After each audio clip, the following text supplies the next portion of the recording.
This is Atomic Shinobi, and today I'm going to narrate second and final part of What If Naruto and Fem-Sasuke Travel Back in Time. If you enjoyed this video, please like, share and subscribe to this channel. Now wasting no more time, let's start the story. Gaara woke up after 3 days.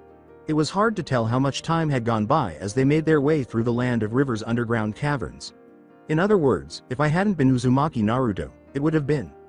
Among other things, the sage's perceptions made it simple enough to determine the time of day by looking at the wildlife's sleeping habits. I therefore knew how long Gaara had been out when he finally started to stir on my back. I had been making more time than I had anticipated. I didn't have to worry about excavating my way out to reach my destination because the caverns were even larger than I had remembered. That, along with the enlarged perspective of the world Mother Nature gave me, allowed me to easily surpass Team 7. By the time Gaara woke up, I had slowed down to a leisurely walk because I had pulled so far ahead. After all, you couldn't interrupt the celebration before it began. Gaara swallowed the last part of the word and her voice broke, "WH." I swung the pack across my chest, and he moaned, shifting uneasily on my back, and I made 2 clones to search through it. "We didn't pack shit," the left-hand clone said. I blinked. "Not even an extra bottle of water?" The clone on the right reminded me, "No. Remember we had to ask Sasuke for some on the way to Hot Springs? She did the weird kiss thing?" He gave his chin a tap. Which, now that we know she's back, was pretty. The left clone dispelled the right clone by slapping him over the head. He turned against me and gave the chakra smoke a cold, icy look of disgust. After jabbing 2 fingers at me and himself, he scattered. The clone on the left never showed much affection for Sasuke. I scowled. Could have sworn I picked up water in Haru. "Sorry, Gaara." Gaara forced the word out of his sore throat and rasped, "What?" I looked around, having long since gotten used to the cavern's darkness, and said, "Was gonna offer you a drink, since you're so parched. I've been burning chakra and drinking from the streams to keep me going for the last 3 days, mostly. I can dip you into one if you want." "What?" he asked again. "I don't. What happened? Why aren't you?" "Dead." He gave a nod. I gave a shrug. "I'm pretty tough." "But," he said, making a painful, irritating sound as he cleared his throat, "I've never been hurt before. Nobody has ever gotten past Mother. How did you do it?" "I hit you hard." There was a beat of expectant silence before he asked, "That's it?" "Really hard." "If that's true." Gaara tensed up against my back. "If you put me to sleep, and I've been like this for 3 days, what happened to Mother? Why? Why can't I hear her? What did you do?" I remarked, "I hit her harder." "Hit her," Gaara said without emotion. "You hit Mother. And she didn't kill you." "Really harder." Gaara spent a good few minutes thinking about that, so I was left to think about my team in vain. They were near the edge of my range, but to a sage, close didn't mean much. I could feel their chakra, especially Sasuke's, as clearly as if they were standing next to me. It was smaller than it would be in the years to come, but it was as striking as ever. I pondered how annoyed she was by that.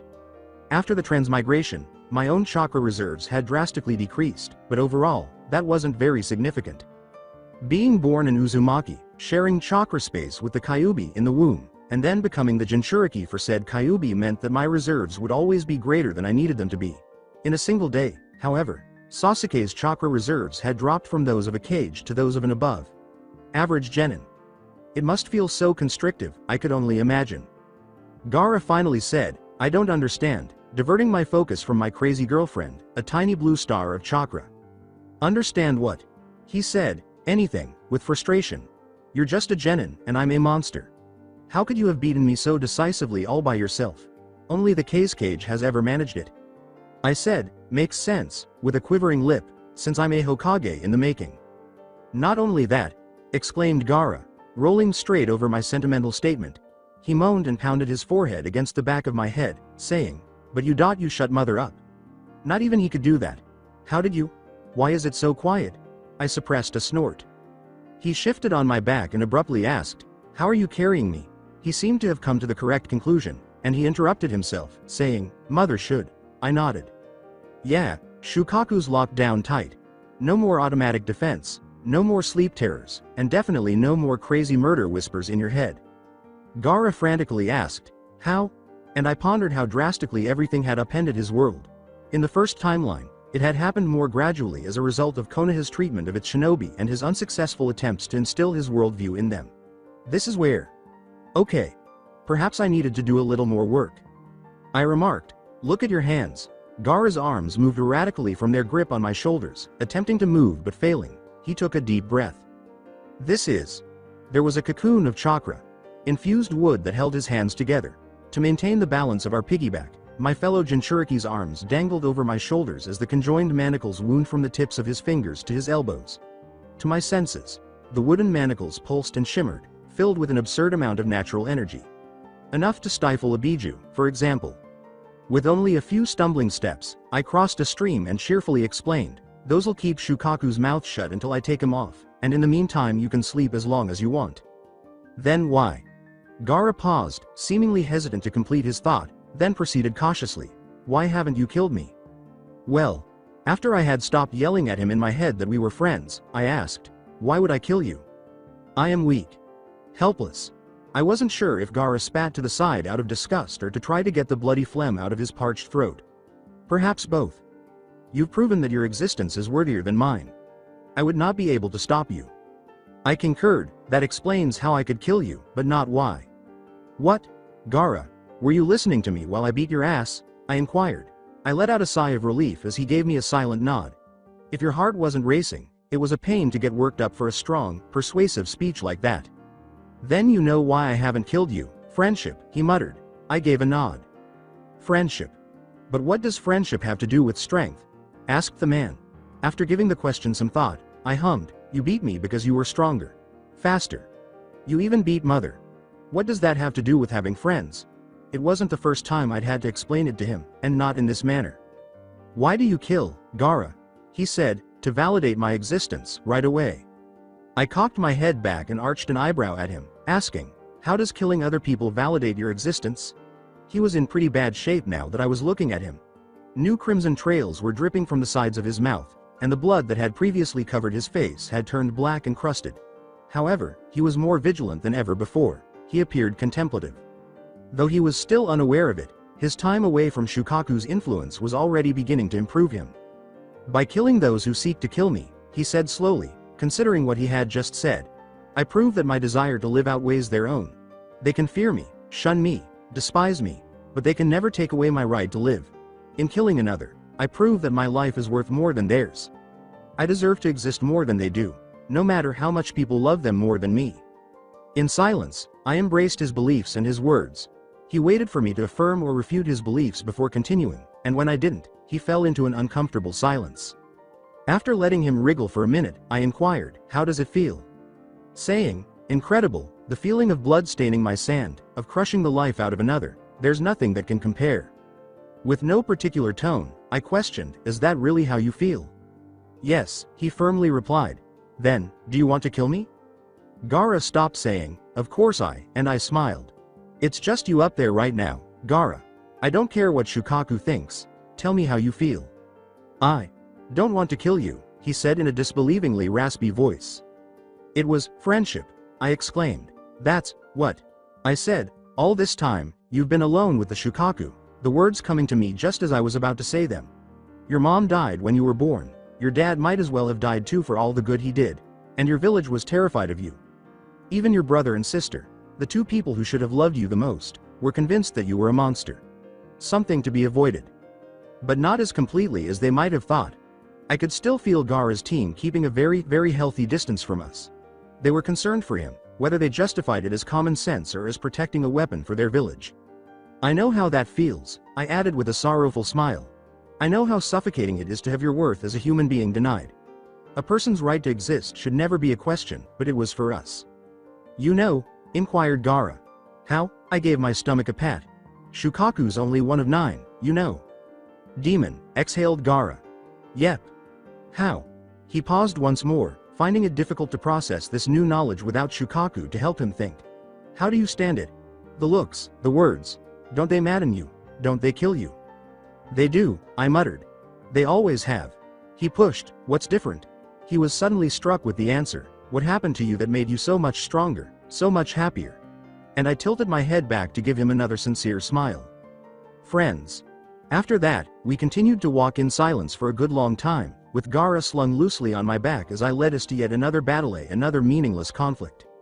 I once formed another pair of cage bunshin and tapped the wooden shackles that joined Gaara's hands together, deciding that we were still far enough ahead to take a brief rest. I touched them, and they parted like threads of silk, splitting into two gauntlets that would continue to stifle Shukaku's chakra while I responded to the call of nature. I found my clones holding Gaara carefully above one of the many streams in the caverns while he drank greedily, and when I returned, I was whistling a tuneless little melody that Sasuke's aunt used to sing to her. The clone on the right waved at me and said, "He's going to need food at some point." I returned the wave while searching for a rations bar in my pack. It would keep him going, but I doubted he would appreciate my tasteless nonsense. When Gaara had had enough, clones on the left and right heaved him up onto my back, and I tapped my finger again to seal his gauntlets back together. I ripped the rations bar's wrapping off and jabbed it into his mouth. He looked around. Being a Jinchuriki gave you some wiggle room when it came to eating and drinking, a survival in general. I suppose yeah, but it couldn't sustain you forever. Look, I know they don't taste good, but it is what it is. You need to get something in your stomach. Believe me, I was aware. Gaara whispered, "Who was your first friend?" "Oh." I stuffed the rations bar in my pocket and said, "His name's Iruka, so it would be forgotten as it deserved to be. The other sensei didn't like me, my classmates ignored me, and I didn't work as hard as I should have, but he didn't care. He gave me the benefit of the doubt, and when the chips were down, he picked me over a friend he'd known for years because he knew I didn't deserve the abuse. But he taught me in the academy, or tried to. I am the brat from the village. Nobody wanted to deal with the annoyance. I don't know what he saw in me, but I'm glad he did." I laughed, referring to the demon. "I see." I went on, pushing Gaara up onto my back so she could sit more comfortably on my back. "My first best friend took a little more work," I said. Gaara tested the term by saying, "best friend," asking what the difference was. I said, "It's a little hard to explain, but a friend is someone who makes you smile. They help you clean your apartment when you can't find your favorite orange jacket, they take you out to eat ramen, and they make the comments and looks from the outside world more tolerable. Without a doubt, you'd die for them." "Perish?" Gaara exclaimed, "wouldn't that negate the reason to live for them?" "Why do you think I'm so strong?" I laughed. I said, "I will always die if I have to choose between dying and losing a friend. I must therefore be strong enough for us to survive together. True strength will never come from living for yourself. The only way to overcome your own limitations is to live to defend another day. When you're defending the people you care about, you're at your strongest." Asura said, "Wise words," and I rolled my eyes, grinning slightly in acceptance of the compliment. "What is the value of a best friend if that is the value of a friend?" Gaara asked. "A best friend is more than just a friend. They will perform all of your friend's tasks, regardless of how often or when you ask them to. Hell, no matter where you ask," I said, bringing back happy memories of Godem Kazekage Gaara showing up at the village gates the following morning after I invited him to stop by Konoha for ramen sometime. Poor Suna had been so upset by his disappearance that they had gone into lockdown.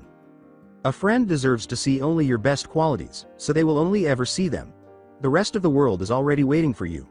Additionally, they don't have to put up with your angst. However, it's acceptable to make a mistake in front of your best friend. They won't tell." I took deep breaths, in and out, to relieve the pressure that had encircled my heart and seeped through my chest. The rest of the world is bearable when you have a friend. The rest of the world is irrelevant if you have a best friend. You would sacrifice yourself for a friend, but you would have to outdo your best friend before they would sacrifice themselves for you. "That sounds, I see," Gaara muttered, "pleasant." "It is. Your first best friend was who?" "When I first met him, he was a true jackass. But most best friends are," I smiled, went on and on about how I was a fool. I had no idea how much pain he was in, he was going to tear me to pieces if I didn't move out of his way, etc. Best friend stuff, you know. He wasn't nearly as bad as I had initially believed, but it took one hell of a beating on both sides for me to realize that. He was mostly just me, if I hadn't found that first friend. He was sad and angry, and his only company was even sadder and angrier than him. He covered it up, but after a real good fight you can sorta tell. He didn't want to kill, deep down. He wanted someone to realize he wasn't the monster he pretended to be, and love him for the human being he was. Gaara was staring at me with wide eyes when I cast a sidelong glance at him. He looked a lot like you, I had concluded. His name was Gaara. He choked. You, me, I concurred. All you need is a plain old friend to pull you out of the darkness. I'll give you one better. Why? No one deserves the life we lived, I replied. I reached back and tapped him on his love tattoo, saying, I've had a lot of enemies, but if there's someone out there I'd condemn to that, I haven't met him.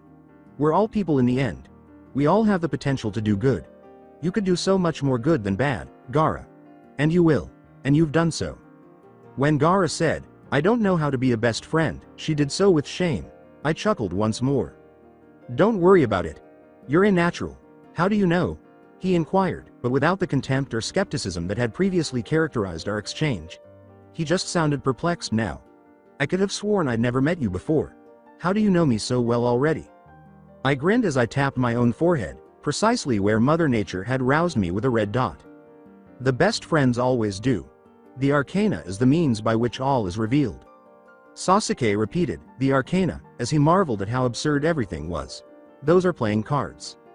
The Rikudo Sennin corrected her, flicking a finger to split the deck of extremely dense chakra cards. They're symbols, he said. Tarots floated through the air between them, one after the other in a ring that grew slowly. Before the black chakra structures erupted in fiery white light, Sasuke counted 20.2. The tarot or stand.ins for the Arcana, the sage stated, pointing to the finished 20.2. Card ring. Sasuke couldn't remember why, but the white light blazed through them all, carving out numbers and images that seemed vaguely familiar. He grinned as he said, the Arcana is no physical thing. It is a concept, a series of steps, a story. Snapping, Sasuke asked, what does this have to do with bringing Naruto back? She had no interest in this discussion of storytelling cards and a deceased man's children. She didn't have time to listen to this or make any corrections. Even though she was in perfect health thanks to this strange dream, the new, bleeding memory of Naruto his made her eyes burn and her chest tighten around her heart. It was excessive. Death was not intended for him. He shouldn't have to die for them, so damn him and the others. He ought to have rescued himself. The Rikudo Sennin said softly, the journey that will bring you back together is the Arcana. Sasuke took a deep breath and, for some kind of validation, looked down at the woman standing in her reflection. She was completely opposed to the idea of a woman who was incapable of controlling her emotions taking Sasuke's soul in any way, but if she were able to bring Naruto back. Her anxious gaze was met by Indra's reflection, which grinned with barely contained anticipation. The heart of Sasuke jumped. She asked the strongest shinobi in history, how, what do I do, what do you want from me? The sage gestured with a hand. I want nothing from you, Uchiha Sasuke, but for you to continue walking the path you are already on. Had this enigmatic exchange been a person, she would have stabbed them long ago. How do I do that? The sage took a card out of the air, its scorching white decal depicting a man with 2 zeros under his feet, and said, as I said, the Arcana is a story. It is the story of a fool's journey, and every card is a step along their path.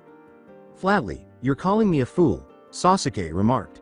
She caught a glimpse of Indra's reflection lifting a hand to hide her sly smile. The sage said, we are all fools in the beginning, as his divine eyes, which she detested, danced. Although, to be honest, some more than others. Self-actualization is the theme of the fool's journey. They become increasingly closer to nature and the elements as they move through the Arcana's stages. The fool is the first of the Arcana, and the rest of the tarot started to revolve around it as the sage twirled the fool's card in his hand. A fool is a fool, from beginning to end, but that is not necessarily bad. It is zero everything and nothing all at once. It has limitless potential. Unfortunately, that potential is not always realized. With an offended expression on his face, Sasuke said, Indra, and then, and Asura.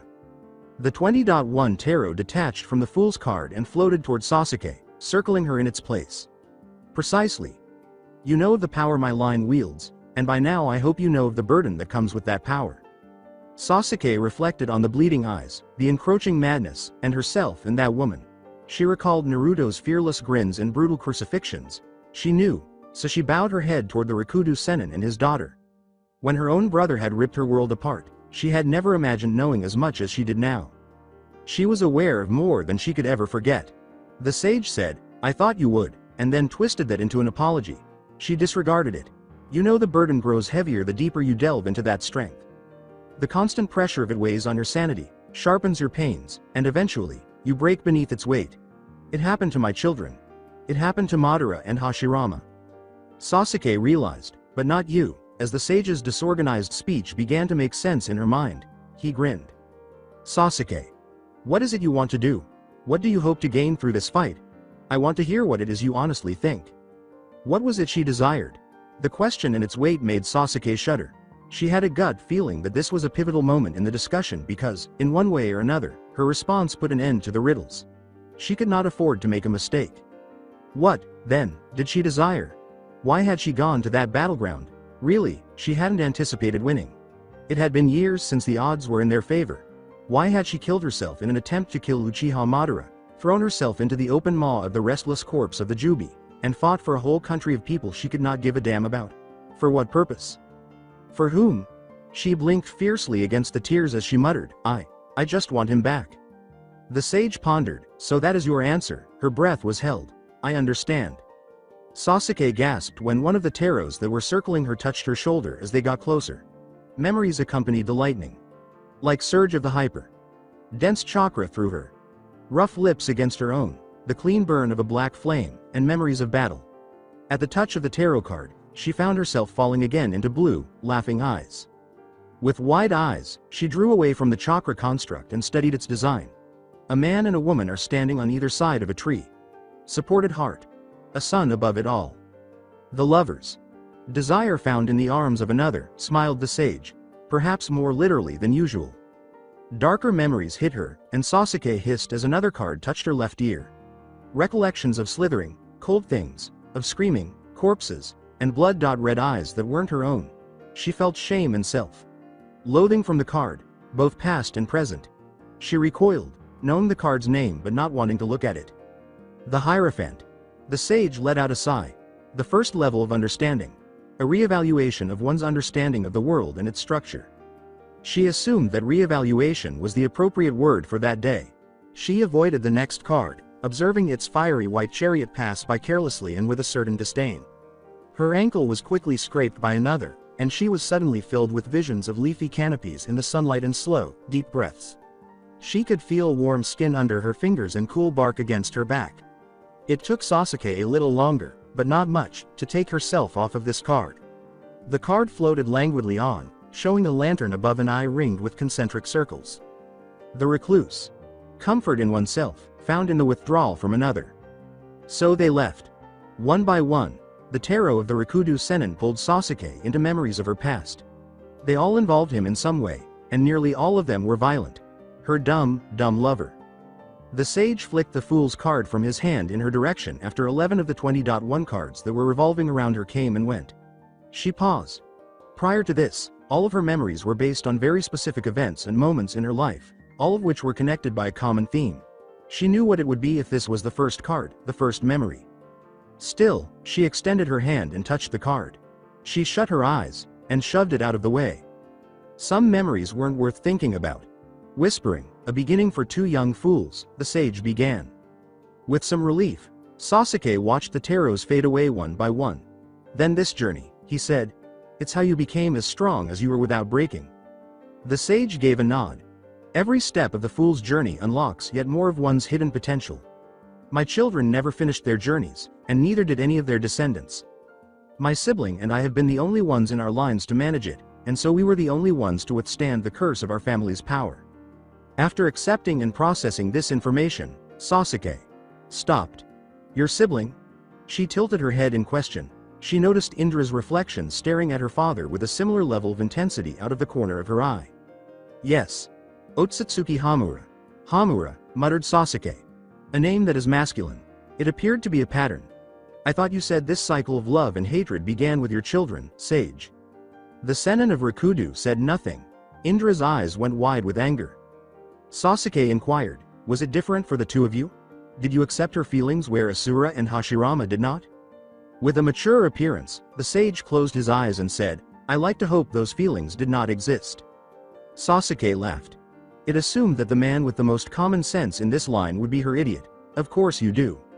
The sage said, so you see, my children and their descendants failed in their quests because they were unable to confront and accept their own desires.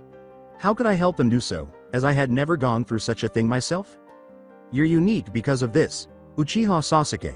What none of your forebears have accomplished, you and Asura's descendant have accomplished. You took action on your feelings for each other after accepting them and turned them into your strength. My kids are aware of it as well, which is why Indra is still by your side. She is aware that you have the best chance of finishing your fool's journey and, in the process, releasing all of her power. The Hanged Man, the 12th memory, had been too recent for her to have worked through the remaining tarot cards between then and now, and she had failed like the others. But I didn't, Sasuke said. You haven't, the sage concurred. Not yet. Then, all of a sudden, the 13th Carta, the one that had never left her orbita, rose up. It rotated slowly, its scalding white design resembling a human skull, and Sasuke knew its name and memory without even touching it. Death. Contrary to popular belief, death does not mean that a life is over. It is a good end, but an end nonetheless. From the first half of the journey to the last, it is the greatest transition. The sage spread his hands, and each Carta aside from Deatha rushed back to him, melting into one another and once more breaking off into 6 spheres of dense black chakra. If you wish to continue your journey, Sasuke, save the world from the threat that Uchiha Madara poses, and return to Uzumaki Naruto, you must embrace death. Indeed, indeed. How? The Rikudo Sennin extended his left hand to her. Transmigration. Sasuke, what's going on? I was in too good of a mood to yell at Sakura, so I rolled my eyes when she asked for what must have been the dozenth time in as many minutes. We're following the caverns, I replied. However, where? Furthermore, how are you certain that we are following the caverns? The one fatal flaw in Naruto's otherwise unmatched sensor abilities was that I could feel his awareness on my skin. I've been here before, and I've turned these caverns inside out for a variety of unsightly reasons. You sensed Naruto. Nature was against you if Naruto wanted to find you, just as a shinobi would unconsciously sense the chakra of their surroundings and adjust to it. Naruto's influence could be felt in the trees, the plants, and even the animals. If I hadn't taken advantage of it years ago, it would have been unsettling. I said, hard to explain, at last. An additional subject for later. I nodded and grimaced as Kakashi asked. He hadn't mentioned the names of our ancestors, but I doubted he'd missed it, and that would likely be another explanation he'd demand of us once this was all over. It had taken a promise of more than a few explanations in the future, ranging from my knowledge of lightning manipulation to Naruto's use of the Rasengan, to persuade the elite Jonin to leave Naruto for the Ichibi. However, if I hadn't led him down the same route he'd taken us the first time, he probably wouldn't have followed it because he knew it would eventually lead to safety in the form of a Konoha outpost on the eastern border. The fact that the same route would cross an entrance to the cavern system below ground was a fortunate coincidence, one that I had no doubt Naruto had considered. We were close. Naruto's constant presence kept me on course, and he would know exactly where he was going. My memory was hazy this far back, save for the occasional flash of clarity that came from the times I'd had my Sharingan active. Nevertheless, I knew where we were going, and that was enough. I schooled my features after realizing I was grinning once more. Kakashi noted, someone's in a good mood, quiet, Hitaki. Sasuke, he's our sensei. Quiet, Sakura. I was getting ahead of myself. I needed to concentrate on the fight and how I was going to handle it. I could wait until Naruto arrived, of course, and then I wouldn't have to think much because there was only one obnoxious cunt in the world who could defeat us both at once, and she was most likely dead by now. They wouldn't have a chance. Assuming Kakashi didn't die first and that Naruto arrived at the battle in time. By my estimation, I could safely handle either 2 genuine Chidori or 1 Chidori Nagashi. The former could be useful in putting down the monkey, while the latter might allow me to clear the battlefield of all opponents except that monkey, leaving Kakashi to battle him until Naruto arrived. I had to be clever about this because I had been preserving my chakra well and most of my reserves had been restored in the brief intervals between runs. Amaterasu knew that if I allowed Naruto's sensei to die when there had been an opportunity to save him, I would never hear the end of it. However, that was assuming Kakashi could manage the monkey for any amount of time. Since I knew enough of the participants from the first timeline to use now, I had to be shrewd and map out this fight in its entirety. I could turn this entire encounter on its head and have everything resolved in less than a minute if I just cease. HN. They exchanged a metallic chime and sped off in 2 different directions, each catching another 2 kunai on its way to Sakura's throat and Kakashi's eye, respectively, and I plucked one out of the air with disdainful ease as it came hurtling towards me, twisting and flicking it into another. With 2 tomo in each eye and the rediscovered ability to copy actions and techniques, my newly advanced Sharingan whirled to life as I landed on one of the flimsier branches, swaying up and down with the wind as I called upon my chakra. My heart beat like a tattoo against my chest, and my pulse doubled in my veins. To my dismay, Kakashi landed ahead of me, Sakura positioned herself to my left, and the Chunin came around the back with our dreadfully conscious client shivering on his back. The Iwa contingency then appeared in front of us. Although Kuretsuchi was only a few years older than I would have been the first time around, she was a full head shorter than Kakashi, and the Jonin flak jacket she wore over her tan and red uniform suggested that she was as advanced for her age as I had been for mine. The granddaughter of Sandame Tsuchikage landed a mere tree's length from Kakashi, her pink eyes narrow and serious. At least in the same league, perhaps.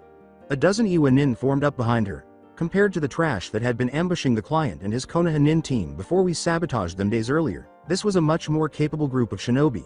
With chunin vests still everywhere but flak jackets thrown in here and there that could only be worn by a Tokubetsu Jonin. An elite team, made up of the best shinobi a village could afford to limit to one team. It was also twice as big as it ought to have been. In the time it took Sakura to gasp, the cause of this smashed through a branch, struck the forest floor in a crouch, and bounced back up into the treetops. The monkey stood by the Tsuchikage's granddaughter as an equal, crossing his arms and looking around our group with disbelieving eyes.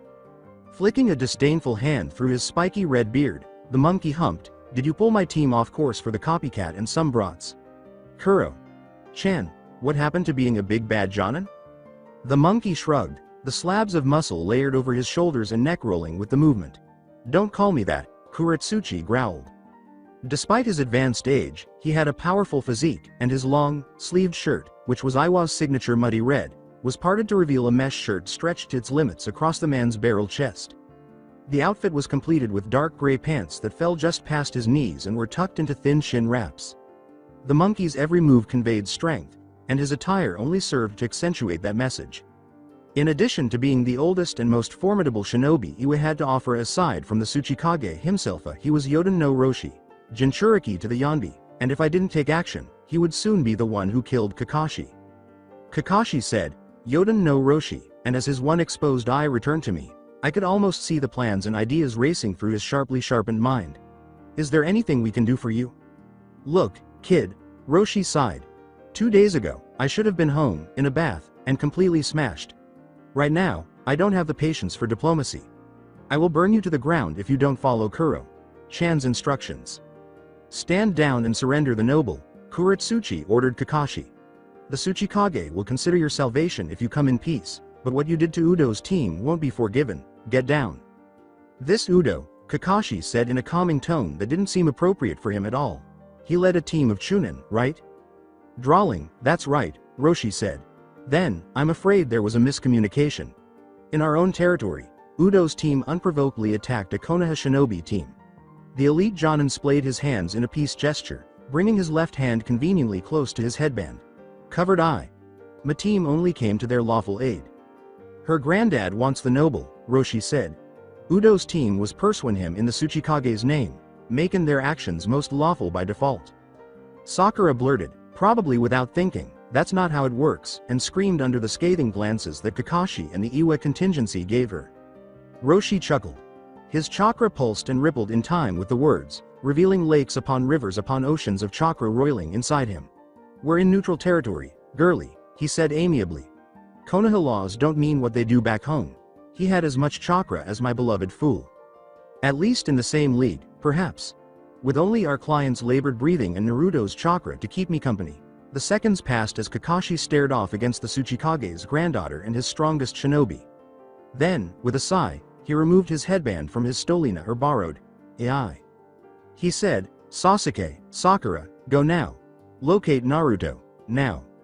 When Roshi rolled his eyes, his chakra unbound and rolled red-hot over us like a physical thing. Sakura stumbled to her feet, holding back a frightened cry, and turned to face me in fear, panic, and need of direction. "Chidori," I muttered as I held onto my Chikudo's hilt. "Sasuke." As Kuretsuchi began to blur through hand seals, Kakashi snapped, already in motion. The monkey focused all of his attention on me, tensing. "Nagashi." With a single vicious swing, I threw my blade out of its sheath, ablaze with electricity, and illuminated the forest. With a startled grunt, the monkey fell from his branch, and the lightning branched out again, tagging every shinobi in sight. I heard the music of a dozen veteran Iwa nin as they let out startled screams and screams of pain. Lightning and chakra rushed out of me and into the air, parting around Kakashi and converging on the next closest target, the monkey. 3 Tokubetsu Jonin and a very fortunate chunin were among the 4 who managed to gather themselves in time to stick the landing on the forest floor, while the other half fell to the ground in convulsing heaps with plumes of acrid smoke rising from their skin. Perhaps they were wind specialists, or some other random technique I had missed. I was a little too busy trying to avoid the monkey. In a matter of seconds, Roshi discarded the paralyzing effects of the Chidori Nagashi, glanced at Kuretsuchi's battle with Kakashi, and vanished in a smooth shunshin. My eyes, immature as they were, barely registered the motion, and I fled to the left, narrowly avoiding his hammer blow even with my own shunshin, which was only 2 fingers thick. An incredible sucker punch, Roshi complimented, yanking his arm out of the tree trunk he'd buried it in. He flexed his hands along with his chakra, and the temperature between us jumped a good 10 degrees. Wonder how much I've got left to give. Insufficient. Enough. Will we not see? I was forced to reply in kind after he vanished in another shunshin. I could use the shunshin almost constantly until Naruto arrived, whenever he arrived, even with my drastically diminished reserves, but that wasn't because I wanted to. The world vanished into a stream of high-speed motions, one after another. The shunshin wasn't a particularly chakra-intensive technique, being a simple improvement on the natural augmentations that all shinobi performed unconsciously. The main reason the shunshin wasn't the norm for all shinobi battles was that it was too fast. The sheer force of movement was too great for the human eye to follow, so a shinobi using it in combat was relying on muscle memory, instinct, and, depending on how much of the first two they had, dumb luck. With a fully matured Sharingan and the skill and experience that could only come from years of repeated use, I had enough awareness to avoid the worst collisions and keep up with the fight, whereas a shinobi with Roshi's skill and experience could use it almost always flawlessly. I had been very close to that level of mastery prior to my transmigration, but now I was just barely skilled enough to continue the battle. There was a reason why Shunshin no Shisui was such a dangerous shinobi, even though he specialized in a D-rank jutsu that lazy sensei taught their students instead of actual techniques.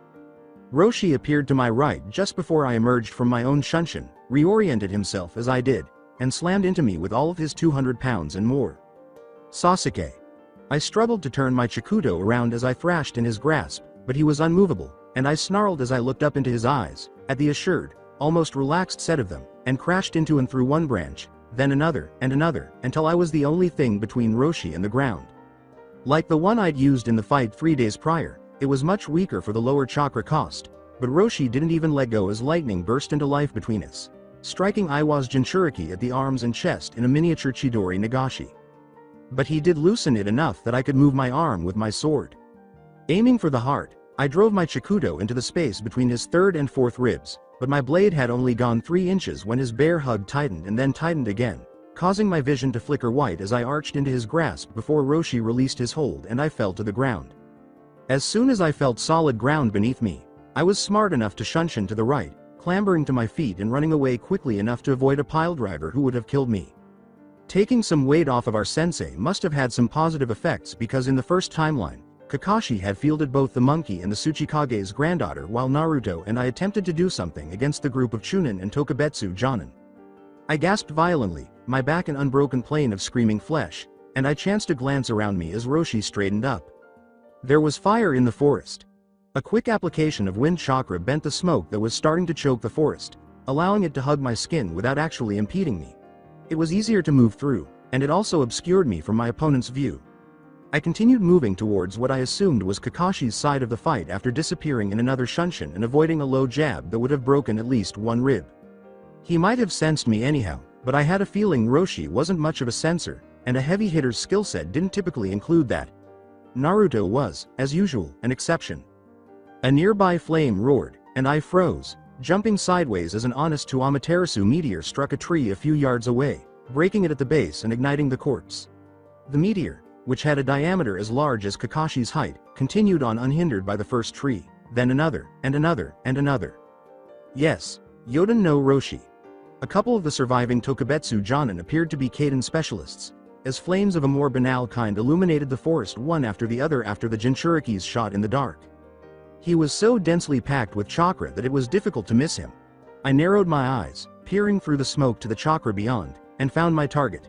As I watched him hawk and spit another meteor at a patch of forest that was dangerously close to my teammate, the Chunin, and the client, Sakura cried out as the heat of it washed over them, and Roshi instantly reoriented on them through the smoke. He reared up for another meteor, and I paused, thinking. Better not. Kaiden.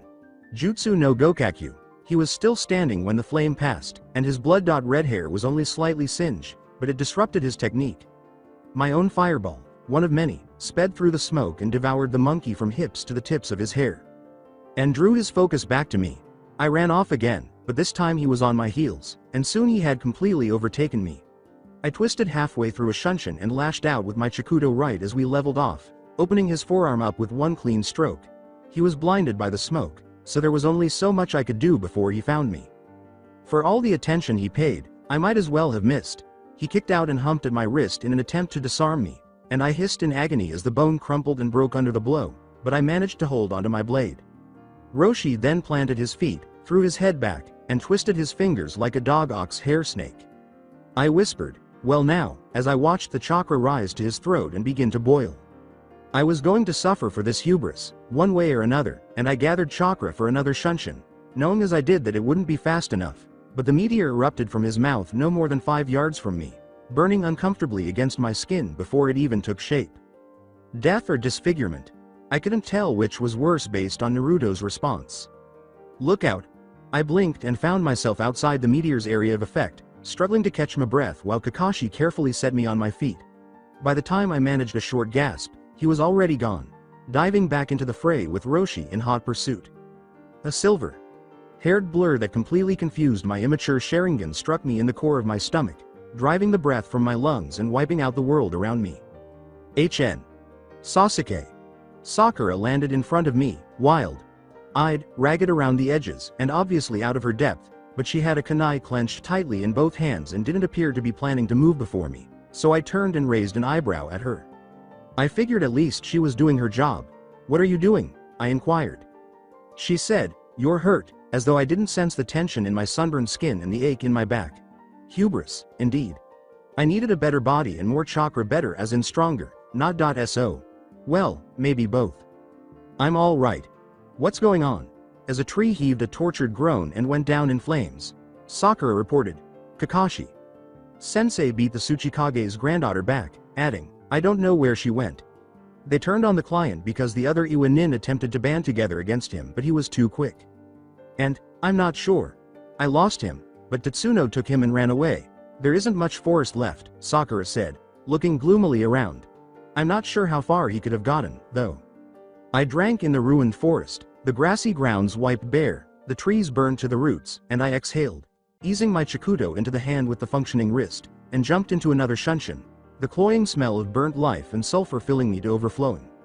I wondered absently how many fire specialists one Iwa team could have. As I threw Sakura over my shoulder and hurried deeper into the burning ruin, she screamed.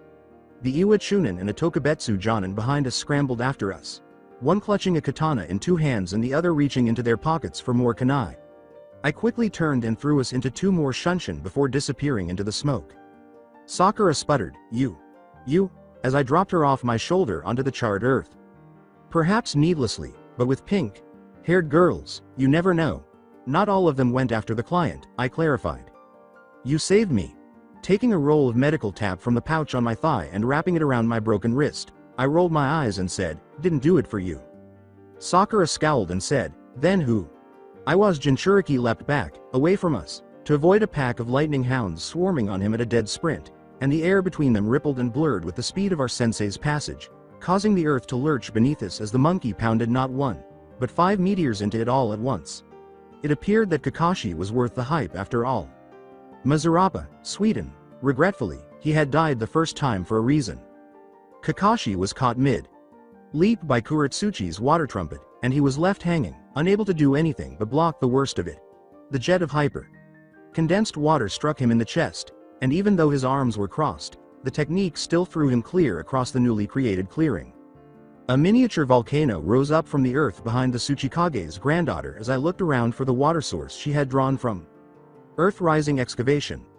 A clever technique that connected 2 surfaces, such as an underground river to an above-ground forest, and forced the bottom surface to rise to the top.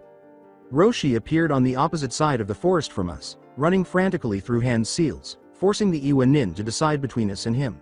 Which was the greater threat? Which was the priority? Kakashi found his feet and his speed sheer moments before Roshi hammered his position with flaming meteors. Go. It's an order. It was a risk. A calculated risk, but a risk nonetheless, an attempt to draw in enough heat to allow us to escape. I didn't have to look to see that the remaining Iwa Nin had come up on our behinds. Sakura's body language was more than enough. Kuratsuchi and Roshi exchanged a glance, and the monkey scoffed. Then they broke off, the teenage Jonin running forward to engage our sensei with two of her Tokubetsu Jonin in tow, while the monkey set his sights on me. I was back where I had been before, with only a few dead Iwanin to show for my transmigration knowledge, and this was it. This was the point at which everything went wrong.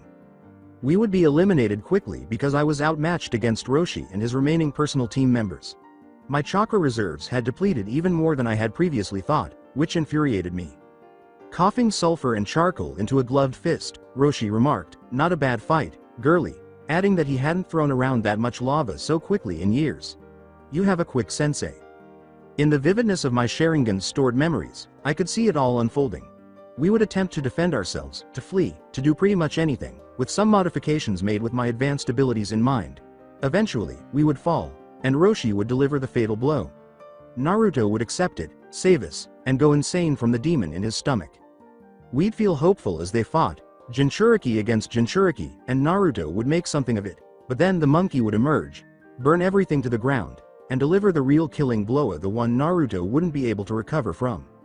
He would be saved by Kakashi, who would accept it just as Naruto had, but without a demon to help him get back up.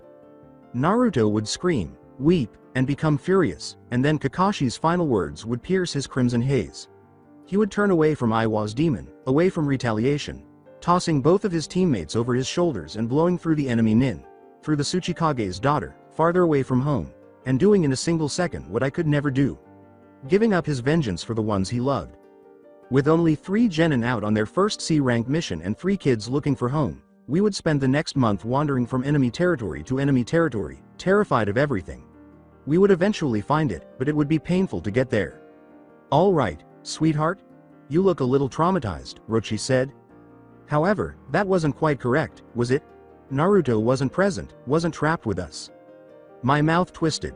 Rather, he was in the caverns, the underground caverns from which Kuretsuchi had drawn a volcanic connection for her techniquea, a volcanic connection that was illuminating my eyes with chakra that had nothing to do with any of her techniques. Chakra that was rising toward the surface from the caverns. Roshi tensed as he followed my gaze to the earth-rising excavation, noticing it a second too late. What the? It was too late. The chakra hit the edge and smashed out into the air, scattering thousands and thousands of sand grains. What? I rasped, staring blankly at sands as they blotted out the sun. Where was Naruto? I could see his chakra tinting the world. I could feel him. Where was he?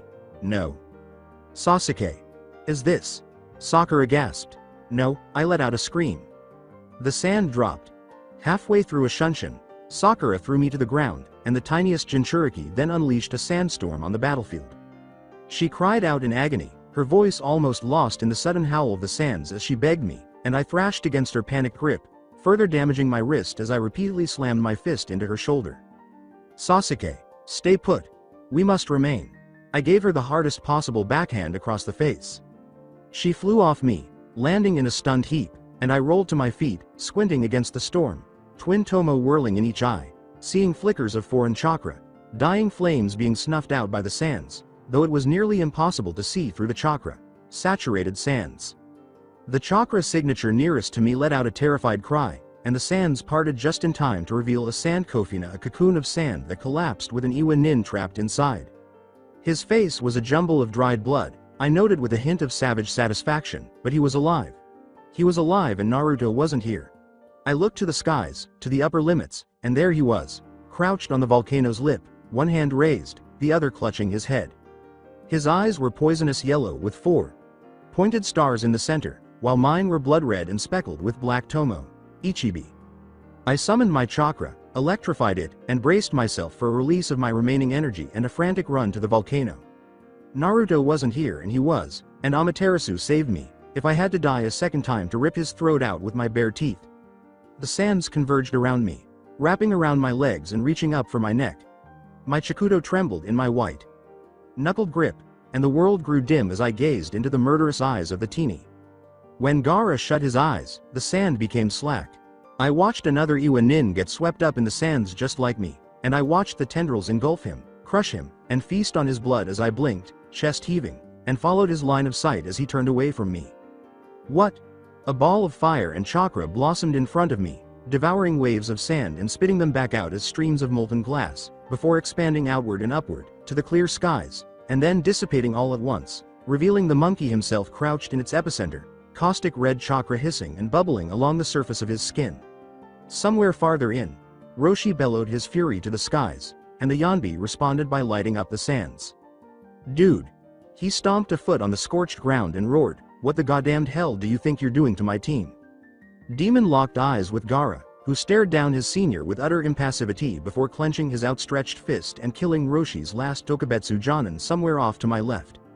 The temperature spiked again, pressing uncomfortably against my skin even from my current distance. Roshi growled. Dude. It appears that you will be the first time I have ever killed one of my own. Under the Iwa Jinchuriki the ground roiled and cracked, becoming something neither liquid nor solid, the demonic chakra that covered the monkey like a second skin rippling in time with the earth's tremors, the air growing hotter and hotter, and all the while Gaara stayed huddled on top of Kuretsuchi's volcano, unfazed. And started to grin.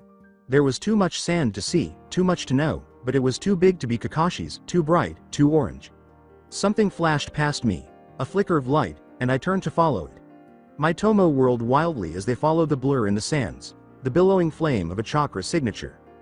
In a moment, I saw him as the orange blur ripped through the sands and twisted around the circle Roshi had carved out of the burnt earth.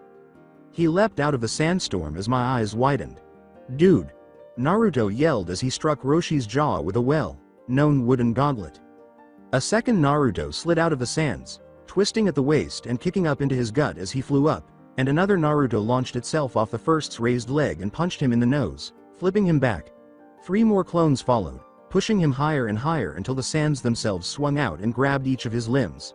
The haymaker threw the monkey clear off his feet. Naruto bore down with a spiraling sphere as Roshi's drowsy eyes looked up. Rasengan. Roshi struck his own molten earth like a comet, vanishing beneath its surface in a lava spray, and Naruto landed on solid ground just beyond its reach before turning to face me. His smile made my face burn hotter than any Yoden technique, and he looked just like my Naruto. It was something much more obvious than the smile, though it did help, or his appearance, as he was still the same little boy he had been before, just as I was the same little girl. The ink was the cause. I knew there would be a single red dot, surrounded by a circle, on his forehead, beneath the leaf of his headband. This was his mark of enlightenment, his sagehood. The deep red ink that shadowed his eyelids, branching out and framing the undersides of his eyes with 2 thick lashes of a brushstroke on either side. He waved with his hand, and I blinked, opened my mouth, and then closed it. I returned the wave, and with a howl of rage, the monkey exploded out of its molten prison. Gaara. When Naruto called, the sandstorm doubled in size, and the tiniest Jinchuriki ripped the earth to shreds, which were then broken down into sand grains and added to the waves. Guys. Roshi clawed himself fully from the lava, a single demonic tail writhing behind him. Enough. Enough. The cloak of his chakra swelled, and sand rolled over him, snuffing him out like an unnecessary candle. Molten glass falling off the monkey in rivulets, but the sand continued to pour in, whirling around him, condensed, and encasing him in a huge sphere of sand that was quickly filling with liquid glass as Gaara tore the earth apart faster than Roshi could melt it. Gaara would drown him if he didn't release the Yanbi's power, or she would crush him with the sands. Roshi chose neither, and another ball of fire consumed Gaara's makeshift prison. The monkey burst through it a moment later, before it had even finished expanding, a second demonic tail joining the first. He rushed towards Gaara's volcano at a dead sprint, his eyes a violent, pupilless orange. The real Naruto materialized in front of him, and he was delighted to meet Roshi when he swung out with lava-wrapped hands. Roshi snarled, pushing at the much smaller shinobi, but Naruto's smile never left his face. It only became dangerous. Jinchuriki met Jinchuriki, wood met lava, and the two came together with a muffled boom of chakra and pressure. Their hands locked, each clenching the other tight enough to shatter stone. Naruto remarked, "You killed a lot of trees, asshole, and that nature was not pleased. She is not at all content." Roshi snarled, "I'll put up with it, but you won't." Then, like a physical blow, I saw a flash of color, a searing chakra light in the corner of my eye, and as I spun around, I saw the Tsuchikage's daughter, bruised and bleeding but somehow whole, ascending on another volcano opposite the one Gaara had claimed, and mud and sodden earth flowing from its summit. Naruto. The idiot tried to jerk back when I cried, but Roshi held him in place. Another sphere of sand rose up to engulf Naruto and Roshi, this time in protection, but the Yanbi's tails lashed out, tearing it open repeatedly faster than Gaara could form it. Sand rushed across the destroyed forest, coiling up the new volcano and reaching up to engulf the Iwa Kunoichi. The river of mud leapt clear of the volcano, lurching and parting at the end, roaring and opening a maw of earth and teeth as Kuretsuchi slapped her hands together and threw back her head. Then Kuretsuchi ignited the earth dragon by blowing a slender stream of flame into it. Shit, shit, shit. With all of his strength, Naruto yanked against Roshi's hold and cursed. The Yondi's Jinchuriki was wrapped in roots that were torn up from the ground, but by the time they broke the surface of the lava, they were already weeping and burned, and the monkey shed them with ease. It wasn't enough. It was too slow. I stared at the lava dragon, mind curiously blank, as it dashed through the air, sand rising up like full moon tides to stop it, but it bowled through them without losing a second's momentum. Naruto shouted in frustration, doubling his efforts, and the earth around their molten circle quaked ominously. My eyes widened tremendously. A shunshin carried me behind the monkey, right in the path of the dragon, and I stared up at it without blinking, my eyes hurting from their width and the speed at which the tomo in them spun. Sand shattered around me and flowed up into the waves, attempting and failing to stop the dragon's progress. Whispering, "You," I turned to face the girl behind the dragon. "You dare." She dared to do this to me.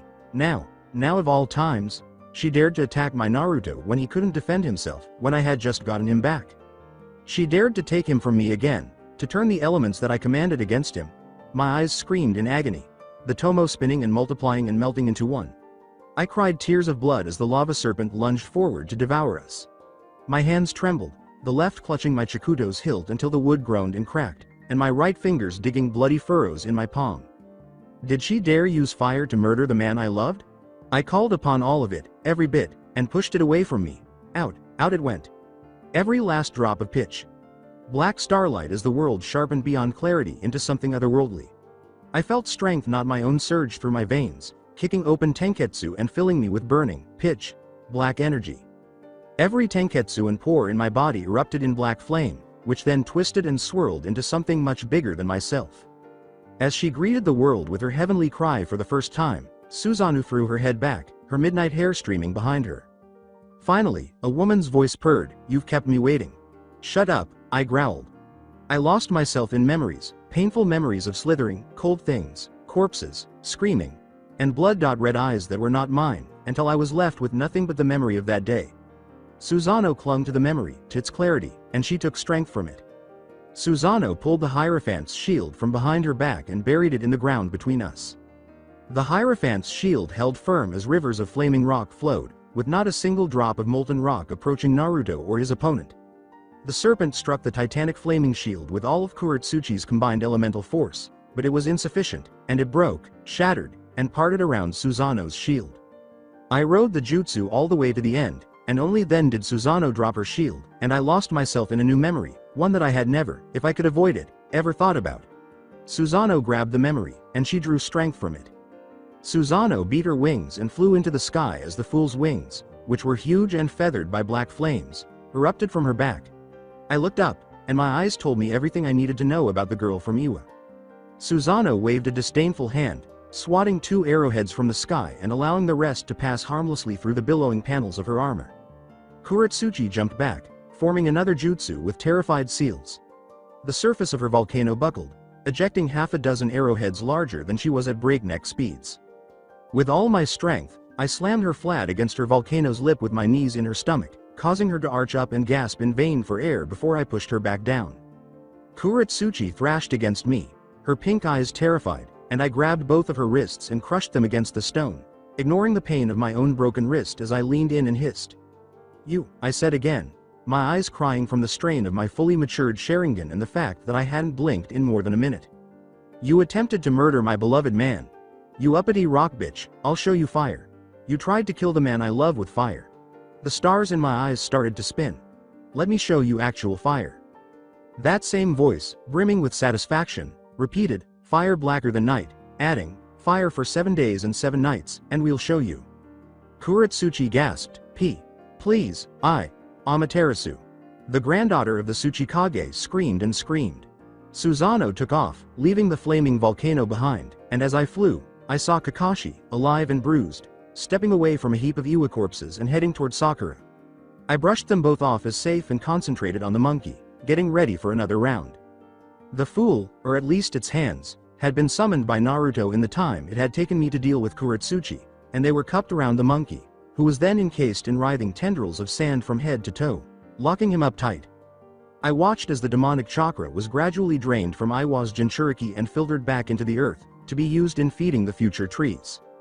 Humming her soft farewell as she faded away, Susanoo landed behind the wooden prison, and I held my breath, staring at the top of the fool's conjoined hands, where my blonde sage rested. Then the last of the Yanbi's chakra drained away, and Naruto reached between the fool's fingers, grabbing the older Jinchuriki by his mesh shirt and avoiding the molten earth. He threw the monkey on the ground, and when the sand tried to eat him, he shook his head, looking up at Gaara. He shook his head again, slowly, and the sand retreated. The seconds passed in agonizing silence, with Sakura and Kakashi observing us from a safer distance, and Gaara watching us from the lip of his volcano. Only then did I breathe, and only then did he turn back to face me. "Sasuke," he said with a kind smile, and I blinked. "Asura." "Naruto," I exclaimed, scuttling across the gap between us because I couldn't bear to be apart from him for another half second. For the first time in 3 days, the red ink faded from his face as he fell onto his behind after opening his arms and catching me in midair while he spun and laughed carelessly. I laughed when he said, "Missed you," pressing his forehead to mine like steel to steel. Did he miss me? We broke for air some pleasant eternity later, and only then did I say the words that had been burning inside my heart since I'd seen him dia words that I'd never had the strength to say the first time around. "You idiot," I laughed, grabbing the back of his head and slapping our lips together, warm and wet and right. Someone gasped far, far away, but I couldn't care less who or why. "I love you, idiot." He drew me as close to him as I could, his stunning blue eyes glimmering. "I understand. I also adore you, jerk." Being Haruno Sakura during that period was difficult. That wasn't always the case. Her childhood had been uneventful. For as long as she could remember, Sakura's problems had begun and ended with receiving good grades, with the exception of a brief period of bullying from which her best friend Ino had rescued her shortly after it started. Her parents, who were still living, cherished her. A few boys were interested in her, and she had friends both inside and outside the shinobi forces. Sakura did, in fact, led one of the greatest lives a budding kunoichi could hope for. After that, she received her degree. Since then, things had been getting worse.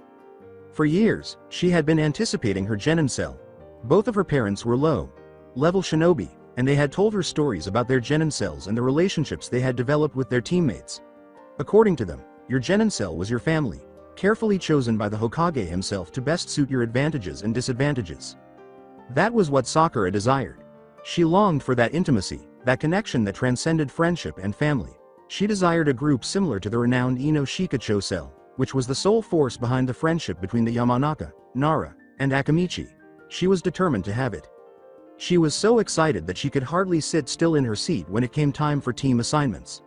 The possibility of it all, the possible combinations, had kept her awake all night the night before. To think that she would soon know who her second family would be and with whom she would share the pleasures and sorrows of the rest of her life. It was startling. She nearly fell out of her chair when Iruka called out her name first for Team 7. And who would it be? Ino. Was Ino what she wanted? Is that a waste of time? Is it preferable to establish that unique connection with a new person? And who would it be? Sasuke Uchiha. The year's rookie. The most stylish beauty available at the academy. Sakura felt ecstatic. For years, she had been unsuccessfully attempting to penetrate the cold exterior that the academy's and coming star walled everyone out with. But now, they were family now. The two most gifted kunoichi in their class are sisters in arms. She simply knew that Sasuke would open up away from the stuffy academy environment and all the boys who were constantly stumbling over themselves to impress her. For a very long time, she had admired her and longed to be her friend. The identity of their third teammate was all but irrelevant. In any case, she would be content with her team or Naruto Uzumaki. Dead last. The loudest idiot available at the academy. She felt let down. She refused to tell lies. She would have taken that third place immediately if she could have selected someone else from their class. She wanted a family, even though it was harsh and possibly a little cruel to think so poorly of another human being. She desired connections, friendship, and a greater level of understanding than she had ever known in a relationship. She had no desire for romance. Naruto wasn't one of the few boys in the academy who piqued her interest in that manner. He was as dumb as they came, loud and annoying. A complete and utter idiot. Perhaps it would be alright if that was all. Her parents had never claimed to have liked their teammates from the beginning or even to think they were flawless. On the contrary, Sakura could overlook the fact that Naruto was a simple idiot. However, he was more than that. And he had an obsession with her. She felt deceived. Even though Naruto hadn't passed the test, he was already there, destroying her new family's dynamic just by being there. At best, it made Team 7 a mixed blessing. Or so she had believed. She had been so foolish, my god. The first indication that things were different from what she had assumed had been their genin test, the actual one. Their sensei, who was yet another letdown due to his tardiness and lackluster introduction, had shown them their goal, the two bells, and informed them that one of them would have to fail. She'd made up her mind then. Sakura went with Sasuke. Naruto was Sasuke's choice. Naruto selected both of them. From the beginning, her apparent understanding of his abilities had been called into question when she saw the dead last fill the training grounds with physical, free, thinking clones. The idea was only strengthened in Sakura's mind when she saw him coordinate with them, moving with a level of speed and intensity he had never displayed before. However, in the end, a Jonin was a Jonin. Naruto was unable to confront their sensei, regardless of how proficient he had suddenly become. Not by themselves. Sakura turned to face Sasuke and extended her hand. That ought to have been it. That ought to have marked the beginning of the most exquisite friendship Sakura had yet to encounter. Sasuke, however, had declined. Spit on her offer. Rejected her friendship and threw herself into Naruto's world. Sakura was punished for their failure by being tied to a training post while her teammates had lunch. She couldn't have eaten breakfast, and she hadn't. She had been warned not to by Sensei. As they ate without her, she hung and watched, hungry and in pain. She didn't want that. It wasn't the thing she had been longing for. They were meant to be related. When family members went hungry, they didn't just watch and eat. Why did Sasuke appear so arrogant? As if Sakura had done something to merit this, as if it were retaliation. What had she done to her before? What? Naruto pricked her in the delicate spot beneath her ribs and above her right hip. She let out a yelp and spun around to attack him, ready to unleash all of the anger and disappointment that had been building inside of her ever since she was put on this team. He offered a fish cake to her. That turned out to be the essence of their team dynamic. Neither of her teammates lived up to her expectations. Sasuke had only been in the academy, but she had been right in her assumption that he would open up outside of it. It was difficult to become friends with Sasuke after realizing who she was. The reverse was true. The last Uchiha's impassive shell revealed a girl who was colder and far more poisonous than she could have ever dreamed. Unless it involved Naruto. Sasuke melted whenever the dead were present, conversing, laughing, and grinning like the sun when Sakura first saw the change in her demeanor and the tenderness in her expression as she watched the boy on their team attempt to defeat Kakashi in a one-arm tree climbing competition. She hadn't believed it. The second time, she hadn't believed it either. But eventually, she had to come to terms with it.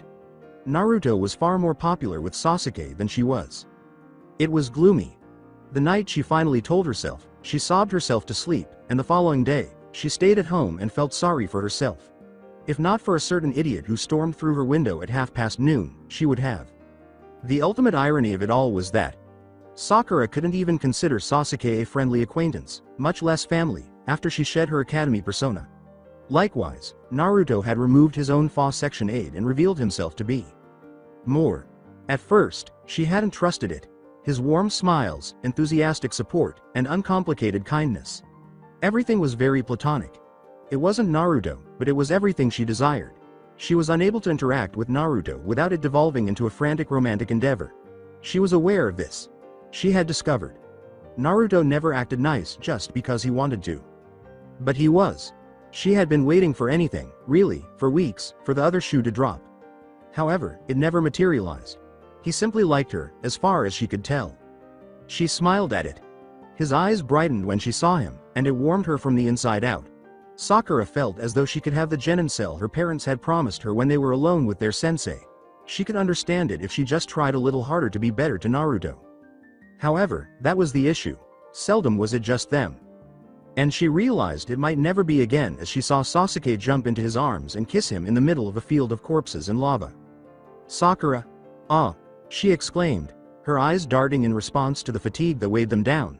She hadn't slept well in a few days, and not just because she remembered how lovingly her teammates had embraced each other as she watched, outside, by themselves. With a tap of his book, Kakashi told her, "You don't have to keep watching them."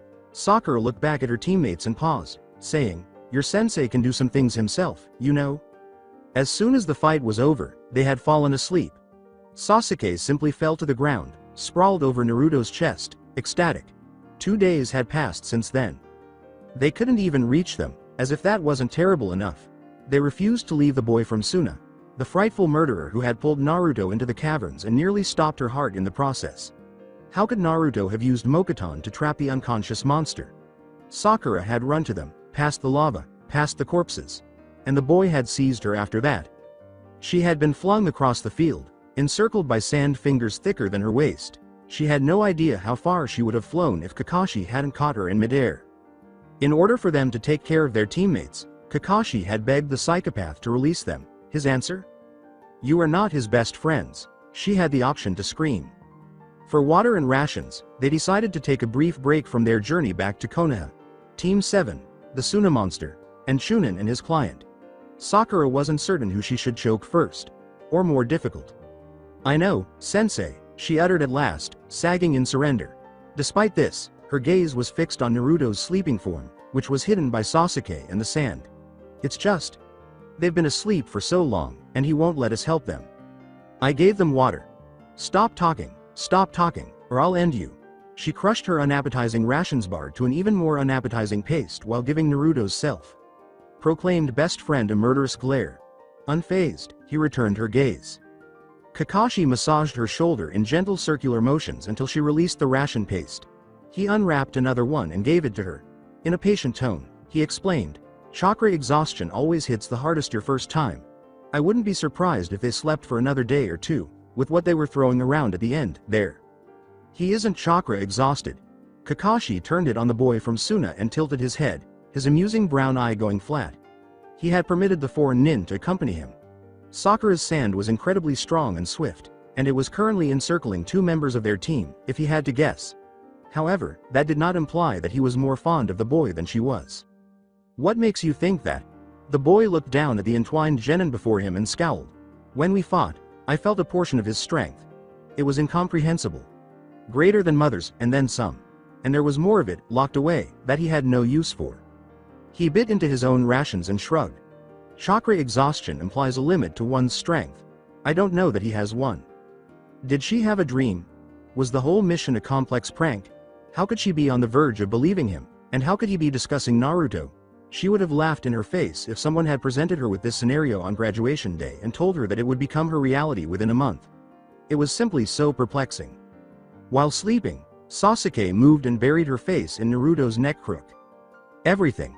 With a twitch, Naruto lifted a hand and ineffectually brushed at his adoring hanger. When that didn't move her, he brushed a few of her hairs away from his neck and then reached down to give her a gentle slap across the face. To hide her smile, Sakura shoved a bite of rations into her mouth as she giggled. The slaps were cut short when she caught one of Sasuke's fingers in her mouth and his brow furrowed. Everything. Young lady, said their client, who had been anxious ever since the incidents that had affected her teammates. Are you, quite all right? She turned, and the look she gave him made him cry. She opened her mouth to give him the clearest assurance of her life after swallowing her food, and then she heard Naruto moan. She exclaimed, Naru, but was cut off by her sensei's arms separating her from her teammates. Pointing to Suna's insane nin, Kakashi raised a finger to his face mask. Sakura became quiet. The boy was shaky. He watched with wide eyes as her friend and teammate struggled to return to reality. Sakura's eyes started to change and distort as he watched, the pupils disintegrating and reforming into 4 pointed stars. They weren't any less hideous than the ones she'd seen in Sasuke's eyes. They lost their green color, and were replaced by a toxic yellow. Reaching up to the sleeping genin, he held up a trembling hand with half-clenched fingers. Sakura's heart skipped a beat as the sands surrounding them froze for the first time in 2 days. Kakashi stood motionless as the sands. Naruto opened one eye. With a mumble, "Fucking senjutsu hangovers," he swiveled his deep blue irises, surveying his surroundings. He stopped when he saw her, and as he tried to smile, the same warmth seized her. He paused at Gaara, observing the tension in his body and his hideous eyes. "Don't give me that look, Gaara." Gaara, the boy, gasped as if he had been flung into the icy sea of snow country. The sand flew from Sakura's teammates in thousands of innocuous grains as his fingers broke apart. Kakashi vanished from her side and materialized in a crouch between Naruto and Gaara. "Hey, Kakashi. Naruto. You've got some questions for us, huh?" "I do." Naruto grimaced and tried to sit up, saying, "Great." When that failed, he finally noticed Sasuke on his chest when he looked down. Sasuke, sluggishly sucking on his index finger on his chest. He blinked. Could have sworn she stopped doing that. She would suffer a stroke. At 13, Sakura was on the verge of suffering a stroke. Kakashi, who was already reaching down and holding Sasuke in her arms, said, "Need some help?" Naruto gave a start. "Wait, don't." Kakashi managed to evade the unconscious girl's blind stab by yanking his hands back. Naruto let out a sigh of relief. He folded Sasuke's hand into his own and ran his thumb along her palm in a small spiral until her hold on the kunai relaxed enough for him to take it. "Yeah, don't do that. She doesn't like getting woken up." Sakura blurted, "You can't just lay there, we're going to be moving soon, so you should get up. Get out of her way." Gaara said, "I will carry them," but Naruto dismissed him with a wave. He put his arms around his hanger and made a cross with both hands, saying, "Nah, I can do it. Maybe. Let's see if this still works." In a puff of smoke, a clone emerged standing next to them, already slicing through its own hand seals. It uttered, "On 3, boss." Naruto gave a solemn nod. 1, 2. Her teammates' 2 incarnations flickered and vanished in a cloud of smoke from chakras. Replacement of the body. 3. He was stabbed in the eye by Sasuke. Sasuke fell the remaining half a foot to the ground as the clone yelled and scattered with an echoing pop. She opened her eyes, bleary and black, and focused on the original. "Ow, God." Naruto, on the other hand, sat down and gripped his eye. "Phantom pain? Why is it always the eyes with you? Every damn." Sasuke threw herself on his back, putting her chin on his shoulder and her arms around his neck as he staggered forward. With a groan, he supported her, placing his hands comfortably under her thighs. Her dark eyes were hooded as she grinned. She said to him, "I don't trust your clones, come on. That was years ago." Clone on the left apologized, didn't he? Sasuke arched his brow. Did he? Was that him? He frowned. "Look, it doesn't matter which clone it was. It was a clone, and they apologized." HN. She kissed his neck and gave him a small smile while closing her eyes. "Guys," snarled Sakura. Both the client and the Chunin tagalong were observing. Gaara, too. As well as her. Kakashi was the only one purposefully ignoring them. Naruto's head cocked. "What's up, Sakura?" When she said, "You can't." She stopped. Inhaled. Tried once more. The words tasted like bile and felt like failing a test. "I don't know what's going on between you two, and it's none of my business either way. But you can't just do that while we're on a mission." Sasuke simply hummed and kissed Naruto's neck once more, while Naruto managed to look sheepish. "Why not? Why not? Why not? It's not professional. This is our job, and he's our teammate. You can't just be over him, alongside him, together." "Sakura," muttered Sasuke. "I am being professional. As soon as we get back to Konoha, I'm going to do things to our teammate that you couldn't find in the most depraved volume of Hitaki's books. Unspeakable things, Sakura. This is nothing." It was a practical joke. They were all going to the Shinigami's throats over this dreadful, dreadful prank. "Sasuke, stop," commanding Naruto. "Be a little considerate. She's 13. We're all 13, fine. She can sit in the corner and watch." This jerk. Being Hitaki Kakashi, it was enjoyable. That wasn't always the case. Even for a shinobi of his caliber, with his record of battles fought and victories, he had lived through more than his share of hardships. He had endured years and years of bloody service in Anbu, the crucibles of the Third Great Shinobi War, and the deaths of Team 7, his family, following his father's shameful suicide. He had been altered by everyone, and not entirely in a positive way. But here he was. At the end of the road, smiling and feeling warm in his breast. Kakashi had always desired his own Team 7. Naturally, his colleagues had never trusted him. They questioned how you could ever be a Junin sensei. They claimed that since you were a preteen, you have been on the fast track your entire life, taking on solo missions that a platoon of sane Anbu wouldn't touch with a 10-foot bow staff. They insisted that you don't even like children. There was really only one thing he could do in the face of all that well-founded opposition. Go out and ask the next graduating class of the academy for a team. When he had told Asuma, Kakashi was pretty certain that he had taken more time out of his life than all of his cigarettes combined. They were a complete failure. Since they didn't deserve to be called Team 7 alongside the greatest genin cells in history, Kakashi was so offended by their performance that he changed them from Team 7 to Team 6.5 in his notice of rejection. As long as it was for a day. Particularly if it was for just one day. Although not amused, the Hokage had accepted the rejection and the name change. After all, he had once had his own Team 7, he knew how it felt. The next time he mentioned wanting a genin cell, his colleagues cited the incident. They questioned, how can you be a sensei when you failed a dream team like that? They said you had the 2 runners up in the Rookie of the Year. You probably wouldn't even be able to tolerate a team of veteran Chunin, they insisted, because you've become so accustomed to dealing with elite shinobi. Kakashi made another attempt. He didn't even bother changing their name to a number because they were so much worse. To release some tension, he decided to accept the next suicide mission and gave them the nickname Team Losers. After reading Kakashi's report, the Hokage remained silent about the name change. They had truly been that terrible. He persisted in trying. It wasn't like Kakashi was past his primea or even in it yet, really, and he was nothing if not tenacious. He had time. He could hold off until his Team 7 appeared. His colleagues accused him of being irrational. His standards were deemed excessively irrational, but he knew it was untrue. He had simple tastes and was a simple shinobi. He only desired a group of people who would make a difference in the world. The 3 shinobi and kunoichi who would shatter the world as Kakashi knew it and shape it like putty in their hands were the next generation's influential figures. Rebuild it and reshape it into something that was unthinkable for Kakashi's generation. The legends were what he desired. His colleagues said that was absurd. Only once in a generation, let alone 3, does the world get a shinobi like that. To have all 3 on the same team, in the same village, and in the same graduating year. They said, get the fuck out of my face, Kakashi. Then it took place. It happened a month ago on that fateful day. He had gone into it with low expectations. As one former Team 7 member to another, the Hokage had insisted that this group of children was authentic. This was the closest he would ever get to the genin cell of his dreams, he had informed Kakashi. He had been skeptical, though. How mistaken he had been. He had noticed it as soon as he had begun the bell test. He had recognized the same potential in them that Minato Sensei had recognized in his group. The Naidame, the Hokage, and Jiraiya Sama had all recognized the same potential in their own teams. The capacity to alter the course of history. Sasuke and Naruto battled like kunoichi and shinobi well beyond their years.